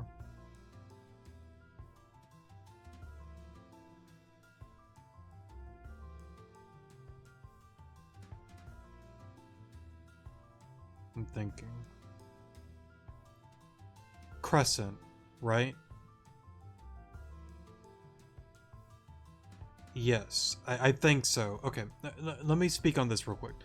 The Interceptor, Star of Hope, all for one, and one for one. Sorry, and one for no one else but her. So, yeah, Interceptor, Star of Hope, all for one, because you have the whole thing with Crescent, right? She is a co-host Interceptor with you, because it's shown within the obelisk, and then on chapter V13.5 she kind of pulls up and she's like, what in tarnation? You're not the Elan that I loved and held dear to my heart and wanted to be together until the end. What do you mean you're some other person inside the body of Elan making him do certain things? How dare you? And then she just like pulls up and you do the battle and whatnot. I know I'm saying in a really goofy way, but you get the point. I'm just trying to simplify it for players. I think that's what that's getting into. The Interceptor, Star of Hope, all for one, because again, you see it within, the beginning of the game, the SS Oceana, oh, sorry for the hitting the mic there. She has the whole thing with Nancy in that little secret scene, if you got that, where she says like it's all for like Elan. Like I want to make sure he's happy. I want to make sure he's healthy. He's good. Like that's all I want. I want him to be okay. And then you see it down the line, with her, showing up within different scenes and whatnot. Like if it wasn't for me, you would be dead. You shouldn't be hanging around these kind of people. And there's other situations and scenes where, she says certain things like, this is too dangerous for you. Like, go back home, don't do this. But yet we still continued. We still kept fighting. Crescent didn't quite understand it because she was like, well, why? Why? But in her mind, she was probably like, oh, well, that's, normal Elan behavior. But in reality, we're not Elan. The Elan that she knew and loved is gone, mostly, because again, Varaya, when the original Elan, the original Protag made the deal with Varaya, he or she said, "Hey, look," or well, any Protag, he or she, whoever you're playing as, is what I'm trying to get at. Said, you know what? I want to be dead. I don't want to be here. It's painful. This sucks. I don't care about this Interceptor thing. Yeah, put me to sleep. I don't want to do this. So then Varaya's like, oh, okay. Well, how about this? Somebody can control your body, sorry, and do their own thing, and you'll stay asleep. It's not a perfect solution because you might have, I guess like remember some certain things because of trauma and being near places I used to be. I don't know if she quite said that, but you kind of noticed that with Hiyoshi with the one area. But I think there's like a few other spots that they kind of have like a resurface within the host, if that makes sense. Especially with the Nightmare Realm with the one battle with the Puppet Master. So yeah. Like you have those certain like moments where they kind of like resurge again with like their emotions and whatnot. It's not a perfect solution, and it doesn't 100% make them gone, but they pretty much made that deal, and we pretty much control Elan the Protag, and we're pretty much them as a host. And going off of that, that's how she thinks and feels like, oh, that's the real Elan, and it's not in reality. I feel like I was talking about something and I dragged it on to a different topic, and I'm forgetting what I was initially going for, but I think you get the point. I think that's pretty much what that's referring to. And it makes sense because there are like two coasts, Crescent and Elan as the Interceptor. The Interceptor, Star of Hope, shatter the world in two or mend the broken bridge. See, this line right here, this one's interesting shatter the world in two.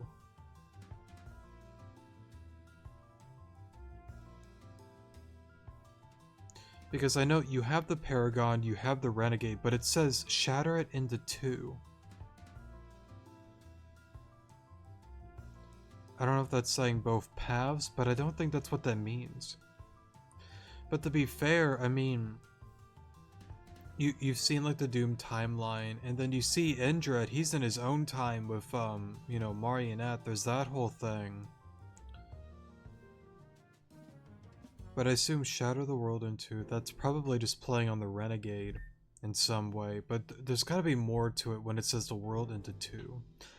And then of course, or mend the broken bridge. Of course, you know, right now things are severely, you know, broken and messed up and whatnot, but we can be that, you know, final piece of hope that pushes things towards, you know, the Paragon. And I got a comment on that from a viewer that was like confused about that whole thing.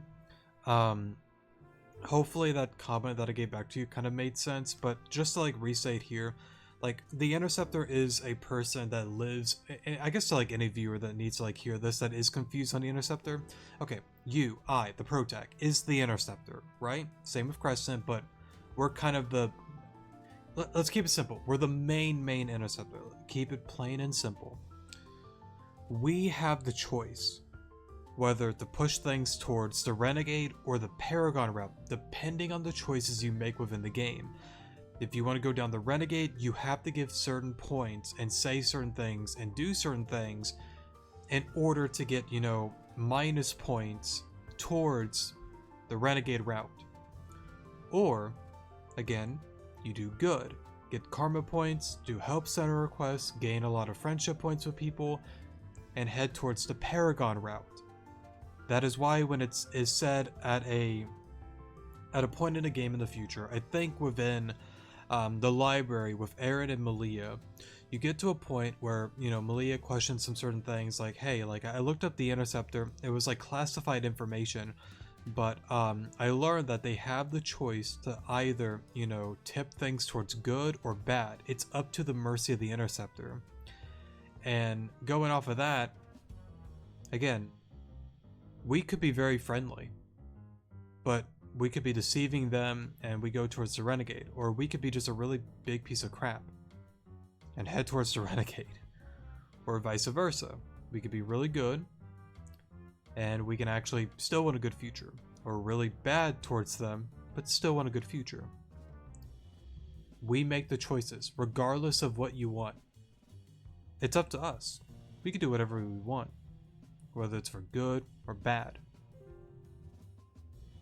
Hopefully that makes somewhat of a sense, but I can understand where I can get into tricky territory, but just look at it in this sense. It is said at some point in the game that the Interceptor is a being that lives outside of Fate's passage. I forgot exactly where that is said, but there's a point within the game, and it might be actually at the library too, but regardless, wherever it is said, we live outside of Fate's passage, and there's a whole thing within like V13.5 that it is said that, you know, everybody's time, everybody's decisions and everything like that is predetermined, and everybody got depressed at that point because everything that they did was already written within the story of Rejuvenation. They had no choice in the matter except us, the Interceptor. We had choices. We can do what we want to do. Again, I brought up the example on that, you know, Madam X video within, you know, the past timeline. I'm not going to do it again here, but when I closed the game, like, I chose to do that. I can do whatever I want. They can't, I can't. Well, I'm not saying they can't do certain things. They can, but there's a story that they have to follow and, you know, is required for them to do that, and they have no choice in the matter, if that makes any sense. Like, again, I can move around freely and whatnot, but for them, like, they have to stick to the script. They have to do what Varaya has told them, or what has, you know, implanted into, like, that story and whatnot. It can get into very confusing territory, and I could probably word that all better, but we'll leave it at that. So I do believe that this would be Crescent, this is Alon here. And it is neat, the little symbol there.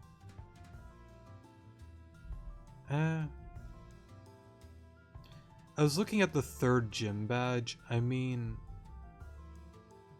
I guess it's not that similar. Okay. I was gonna see if they look a little similar. Okay. Hey, Malia. The girl whose past and future decided eons of pain, suffering, and hope. The girls whose past and future decided eons of pain, suffering, and hope. So this one's a really interesting one because, like, for a lot of players, they've probably noticed this. Malia is truly the star of the show. Malia, I guess, probably,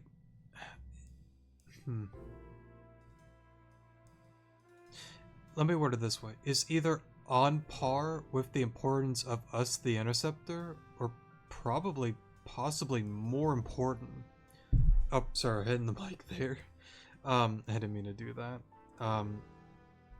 But yeah, like, her importance to everything is, I can't really go into words. She's easily one of the most, if not the most important piece within this entire board here, within the entire game here. The girl whose past and future decided eons of pain, suffering, and hope. So, when it goes into the girls whose past and future decided eons of pain, you've seen that there are multiple timelines, right? You go to a Doom timeline where things did not work out. You go into the Obelisk and you see another, pretty bad Doom timeline. And again, past choices that she has made in different times have caused pain, have caused suffering, but there are some that have caused hope. And I think that's kind of like what that's getting into. Malia is a very complicated character because there's the whole thing with a lot of people, well, what is Malia? How is Malia? Why is Malia? I'm just being goofy at this point. What I'm trying to get at is the whole marionette thing, right?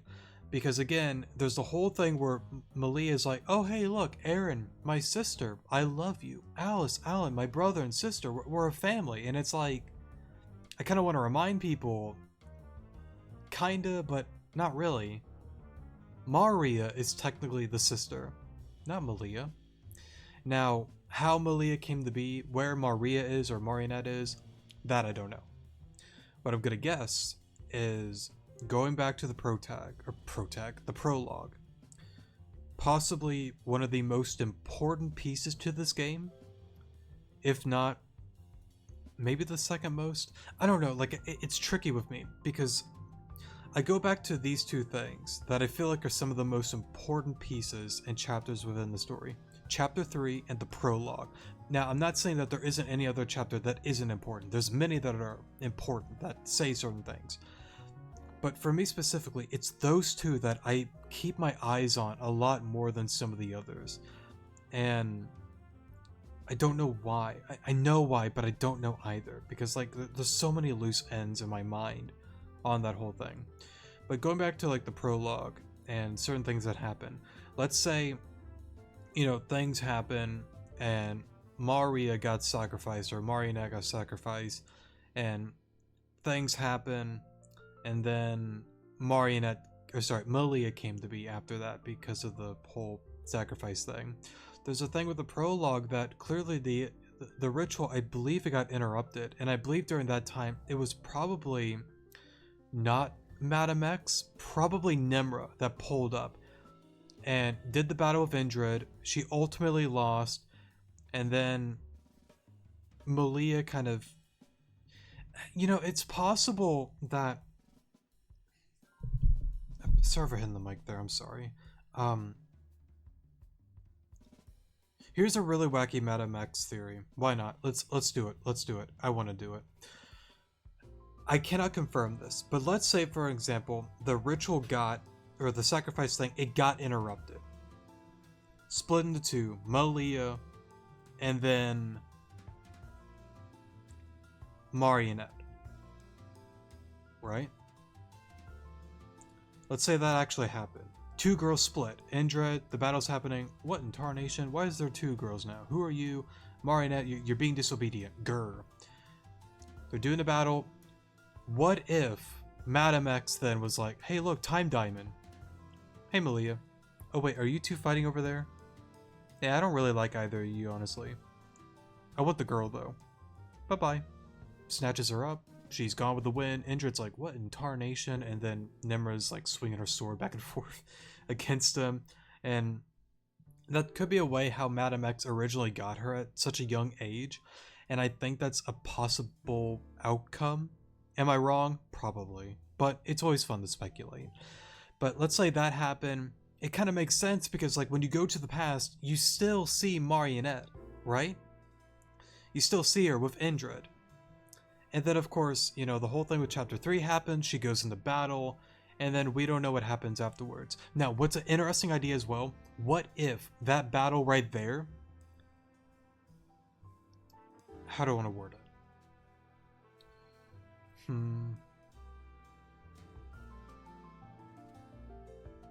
Let's say the battle of Indrid and... Well, no. I was gonna say, what if that battle was the cause of, like, Storm 9 that caused everything to go to ruin? But to be fair, that... No. Yes, but no. Maybe. I don't know. Maybe.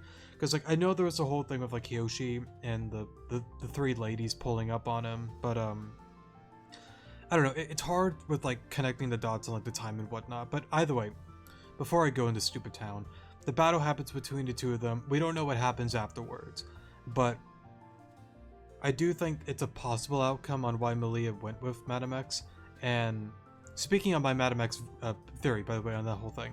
Let's say, for example, Madam X is not Marionette, not Malia, not either of them. We don't know who she is.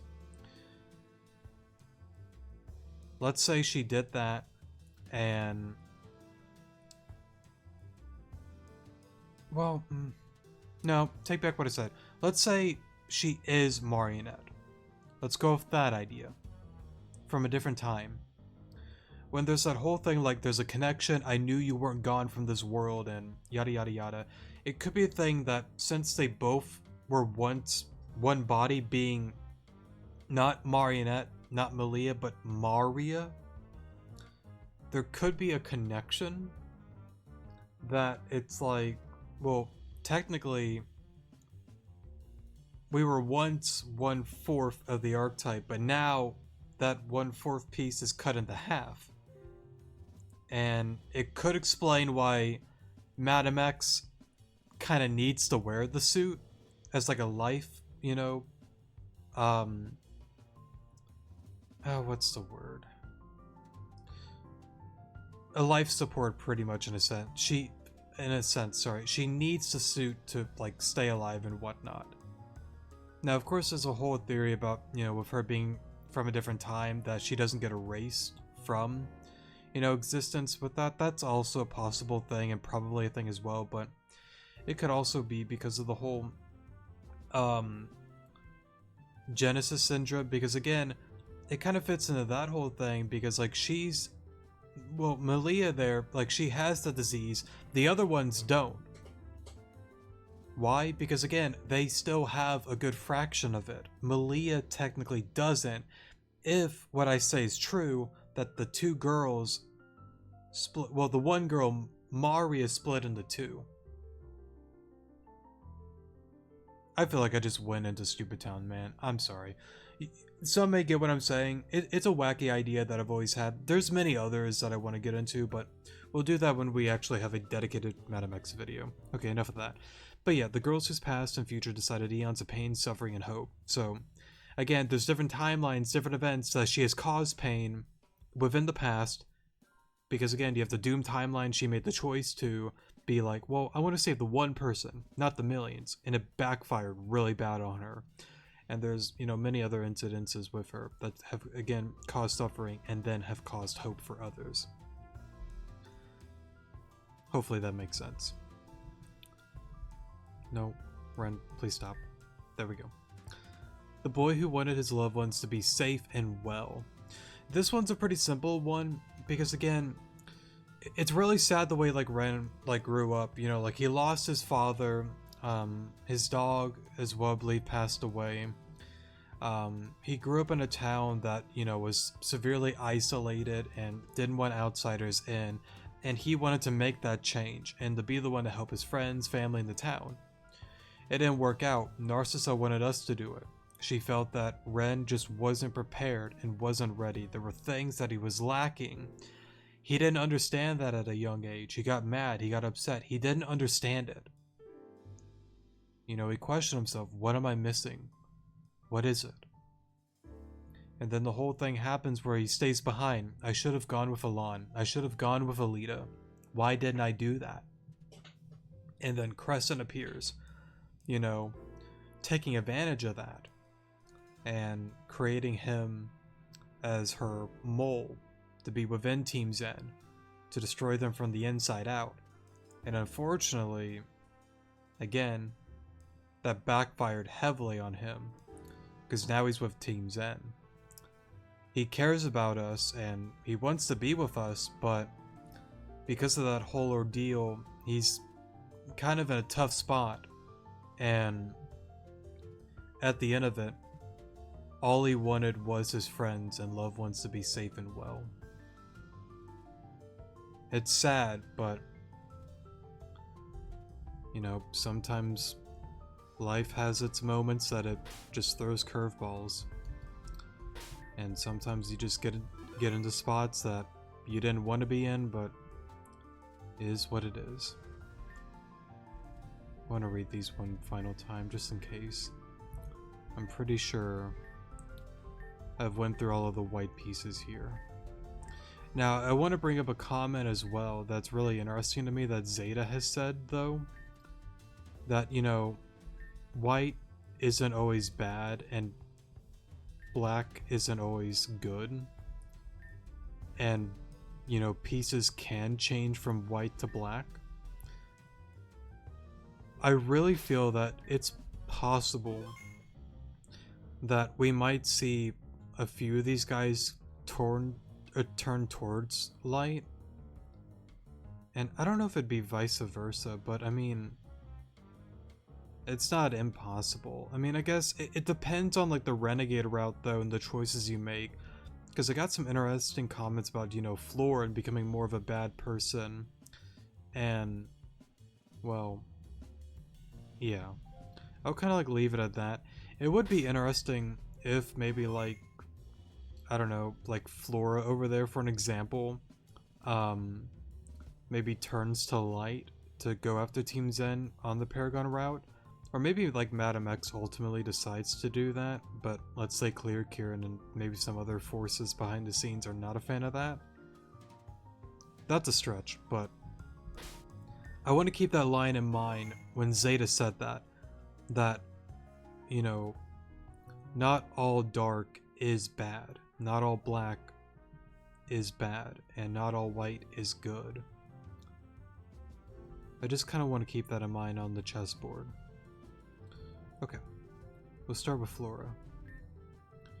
The broken child who was given power. So again, with her father, unfortunately getting eliminated by, the government and the people in power, it broke her.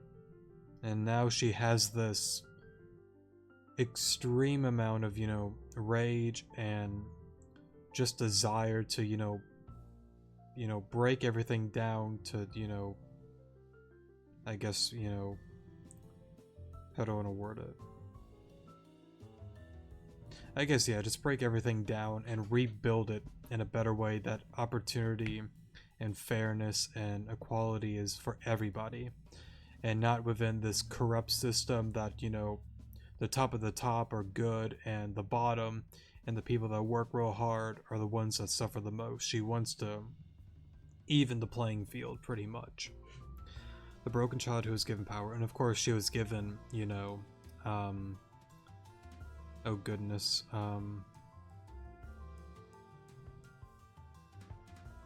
Bladestar, sorry. Alrighty. So I don't think the grunts really say anything there. I guess we'll talk to Ellie here. Love is stronger than words. And then um, what's her name again? Chantel? Or Sharon. Sharon, sorry. Chantel is something that Ellie called her, but I think it's Sharon. Emotions can cut deeper than steel. I guess we'll talk on the two of them, because like they have like a really interesting relationship with one another, because they have like this fun and goofy, you know, like duo going on. Love is stronger than words. Emotions can cut deeper than steel. Because it's interesting for like Ellie up there. He has issues with like pronouncing words and whatnot, but you know, he tries and he does have a lot of love. And I think it's like saying like, you know, even well, let me read it again. Yeah, love is stronger than words. Like he may not word it right and whatnot, but you know, his love is still there. I feel like I'm wording that weird, but you get what I'm getting at. Emotions can cut deeper than steel. And for saying that, because again, like, she was put in a rough position, you know, she didn't want to be here. She didn't ask for this, but it just happened. And yeah, emotions can cut deeper than steel. There's not a whole lot I could really say on those two, but yeah. And I want to keep in mind, during the stream, a while back, there's a thing that was said during the chess game. There's a certain line from a character or something that won't make sense now, but will in the future. And I'm kind of trying to see if I could point that out. I probably missed it on one of these guys, but to be fair, I think they said we wouldn't really notice it either way. Anyways, the one that desperately clings to life and death.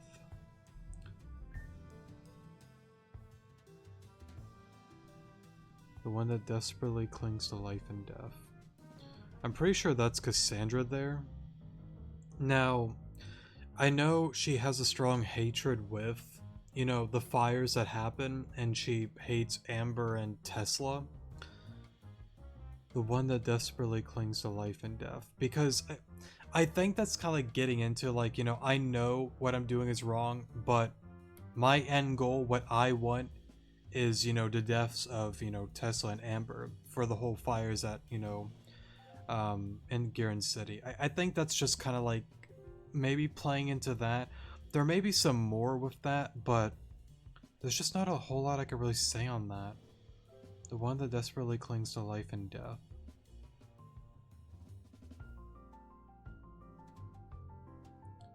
And I guess you can maybe word it in a sense that like again, like she's clinging on to life and death. Like she knows she's working with Team Zen and whatnot, but she also wants to cling to life as well. Something like that. I'm not entirely sure, honestly.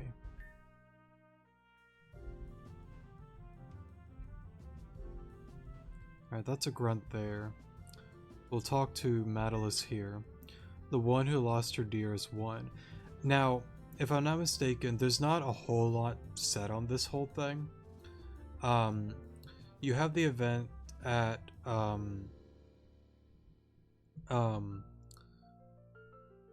Cassandra's workplace on the top floor.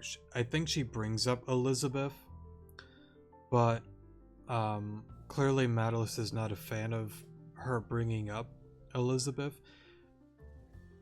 To be honest, there's not a whole lot I could say about this one. It is sad because one, you know, it does, you know, suck a lot to, you know, lose someone that was dear to you.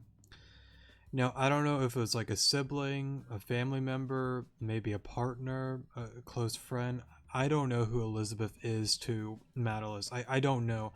I think she's a sister, but I'm not entirely certain on that, to be honest. But either way, there's just not a whole lot known about that.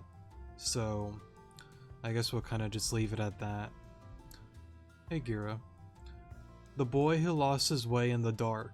Now, I think that's just because of him, you know, again, being like a foster kid. He was, you know, I guess adopted or brought by Indred when he found Gira. and that's when he lived with him and Narcissa at the time. And Indra, kind of like molded him into this person, and I assume he tried to mold him into somebody that was worthy to be one of the four, darkness from the prophecy, because you see the little ghost entity thing that's right around him, right? But then afterwards, when he blows up into a million something pieces and he's put back together, now first of all, how Nastasia is able to do that, that I don't know. But somehow Nastasia is literally able to do that. And that is something that I think is overlooked. Think about that. Blew up into many pieces, but Nastasia was able to put him back together? That's not normal, right? Not at all. There's something more to that. But I don't have enough to go into that more deeply. It's just interesting is all.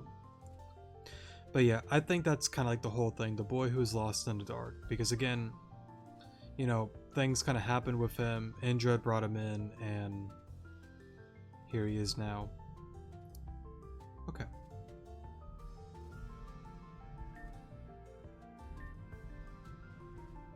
Can I... Oh, I see. The woman who sacrificed everything for the one who loved her. Sacrificed everything for the one who loved her.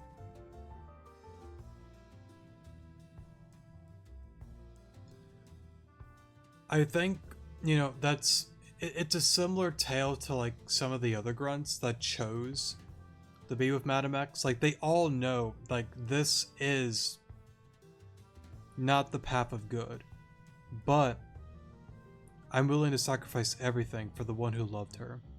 And I think that's honestly referring to...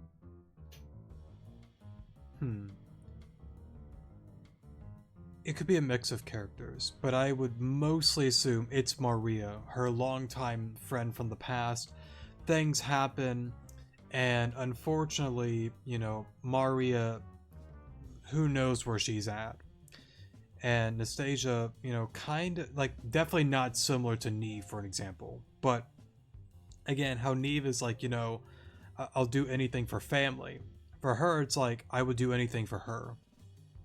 Now, a few other characters, I don't know if it would really count as Ren, because, like, Ren and her, not like a love, like, thing. But, again, like, Ren has definitely, like, shown her, I guess, like, love and care.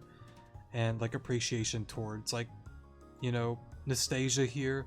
It could be that. It could be maybe her mother. I don't think it'd be Katsu, but I mean, it could be as well. Those are the few characters that I can think of, but I would mostly assume it's Maria in that case. Now, this piece here, I have no idea what that is.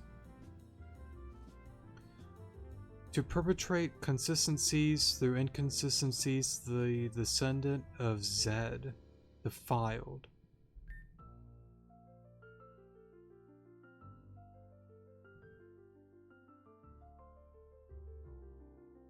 Through inconsistencies. I don't think that'd be Eason, because Eason isn't really, like, good or bad.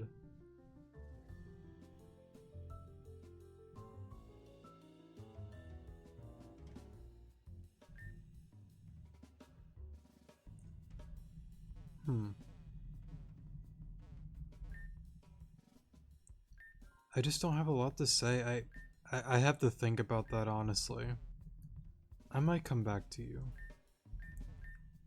Your family before all else. Yeah, so with Neve, it's pretty simple. Like, he's pretty much doing this because, family's everything, and it's his way of,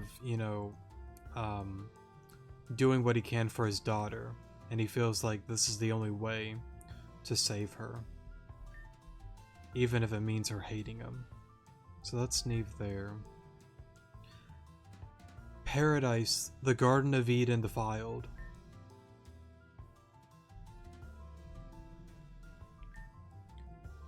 The cycle will be broken. The Garden of Eden defiled. I wonder if it's referring to that one character that... Well, there is the... 3 stars. But I can't tell what that is. Garden of Eden. It almost looks like antlers or like a tree. I can't tell. Maybe Xerneas? I mean, it'd be wacky if it was like Nimra. I don't know though. Yeah, these two I don't know. I was gonna say maybe like that one character that was with Clear and Kieran that Crescent took out. Maybe. Paradise, the Garden of Eden defiled. The cycle will be broken. Now the cycle will be broken. Now that one's like an interesting one because like I've had theories on, you know, like Madam X's goals and Team Zen's goal that, you know, their entire thing is like they know good and well what they're doing is bad, and they know that everything is predetermined. They know this. And I'm almost certain Madam X has gone through trial and error, trial and error, trial and error, and finally she's figured it out. Okay, here's exactly what we need to do. I can't capture Malia early within this, because if I do, things go wrong. It's not the right time or the right place. I have to play the game here, this board game right here, that Varaya has created. I have to play, well, I know technically it's the Puppet Master's room, but let's go outside the box.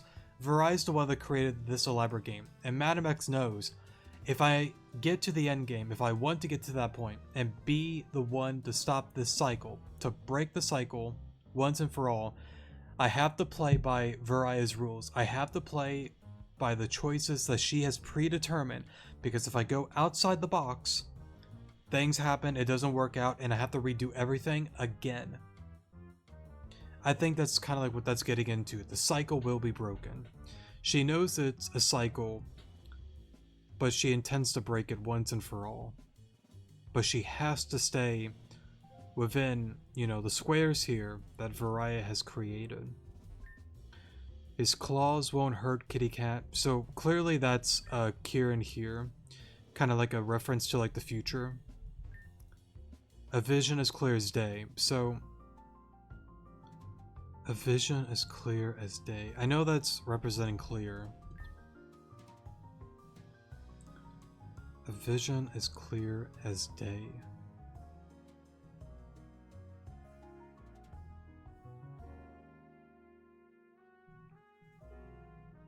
Because I know there was that thing brought up about Clear is going to have some interesting character development moments. A vision as clear as day. I don't know what else to really say about that besides, you know, her clearly seeing something. And then Kieran there. I don't have a lot to say about that. You know, this could be like Nimra and Indred. I don't think so though, but I don't know. The cycle will be broken. This I don't know who is. I mean, it might be that one guy that Crescent took out. I don't know. Yeah, though that, and that, I don't recognize, and I don't know. I mean, there is that one guy in the prison. I was brought up on that comment below, or on the last episode. So, I mean, maybe. I'm trying to think, though.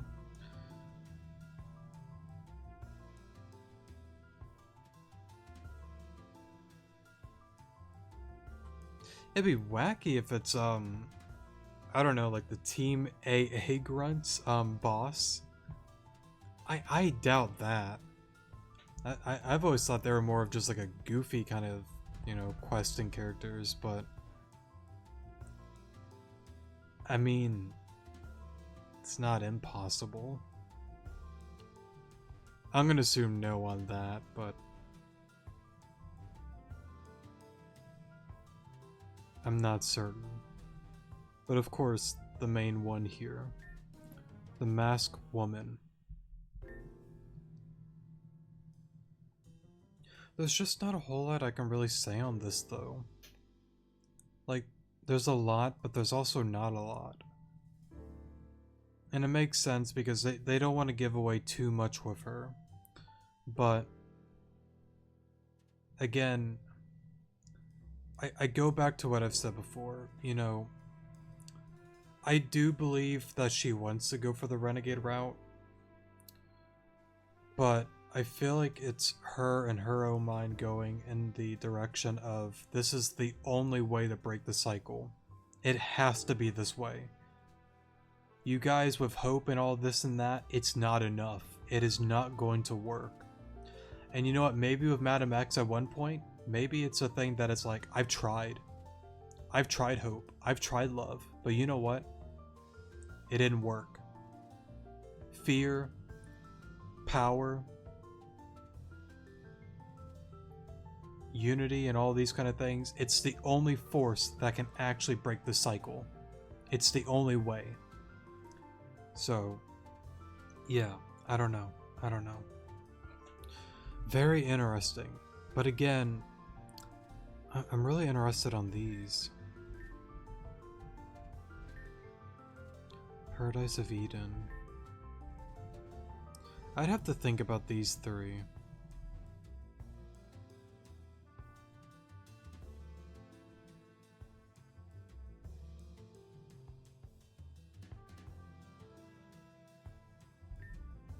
I mean, maybe, like, you have Nim there, but maybe one of them can maybe represent Lorna? I don't know. And they could be characters that we just haven't even seen yet. That's possible too. But, very interesting, honestly. And something that was brought up before that I don't want to, like, forget about is, again, something that Zeta said, that, you know, not everything that's black is evil and not everything that's white is good, and pieces can turn from black to white and from white to black. So we might see some of that in the future, depending on the choices on the Renegade and Paragon. So yeah. Well, this is a pretty lengthy episode. I didn't intend for that, but I really wanted to go through all of it because, like, it's a new thing, and it makes me interested in how this is going to play out. And I love how they added this. It's super cool. I really like what Jane and Zoom and all the developers have decided to do. It's very unique and super cool. I guess you can let me know your thoughts and feelings in the comment section below. There's so many things I could have worded better and maybe said less on or more on and yada yada yada, but it is what it is. Maybe in the future we'll see the chessboard again, and if I have any more thoughts in the... Excuse me. Oh, sorry for hitting the mic there.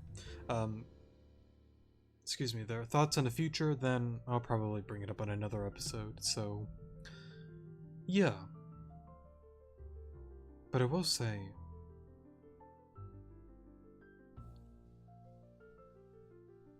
I just find it interesting that Venom is at the center.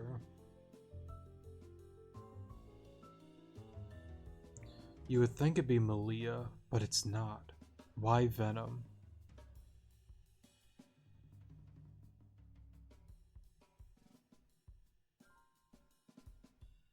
Maybe it's just a coincidence. But...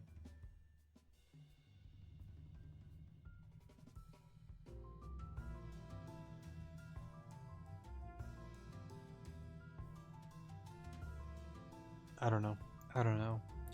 Because...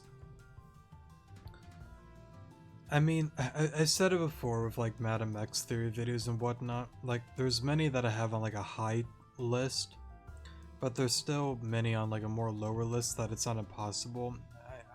I don't think Venom is Madam X, but again, it's not impossible. And I know I know I'm, like, overthinking and I'm, like, overstretching this idea, but, like, it seems interesting that she is at the center. It could just be a coincidence. could be, but I know Jane adds these subtle little things. I know the devs do that. They add these little details that new players are like, I don't get it. But for a player and others that have played it multiple times, you pick on those little subtle things. You notice them. And I just feel like there's got to be more to that. I'm probably overthinking it as usual. Let's stop there. I love you guys. Thank you guys so much for watching. I really do love you guys. Take care. Stay hydrated. Get some exercise. Get some sleep. Do well, be well. Good morning.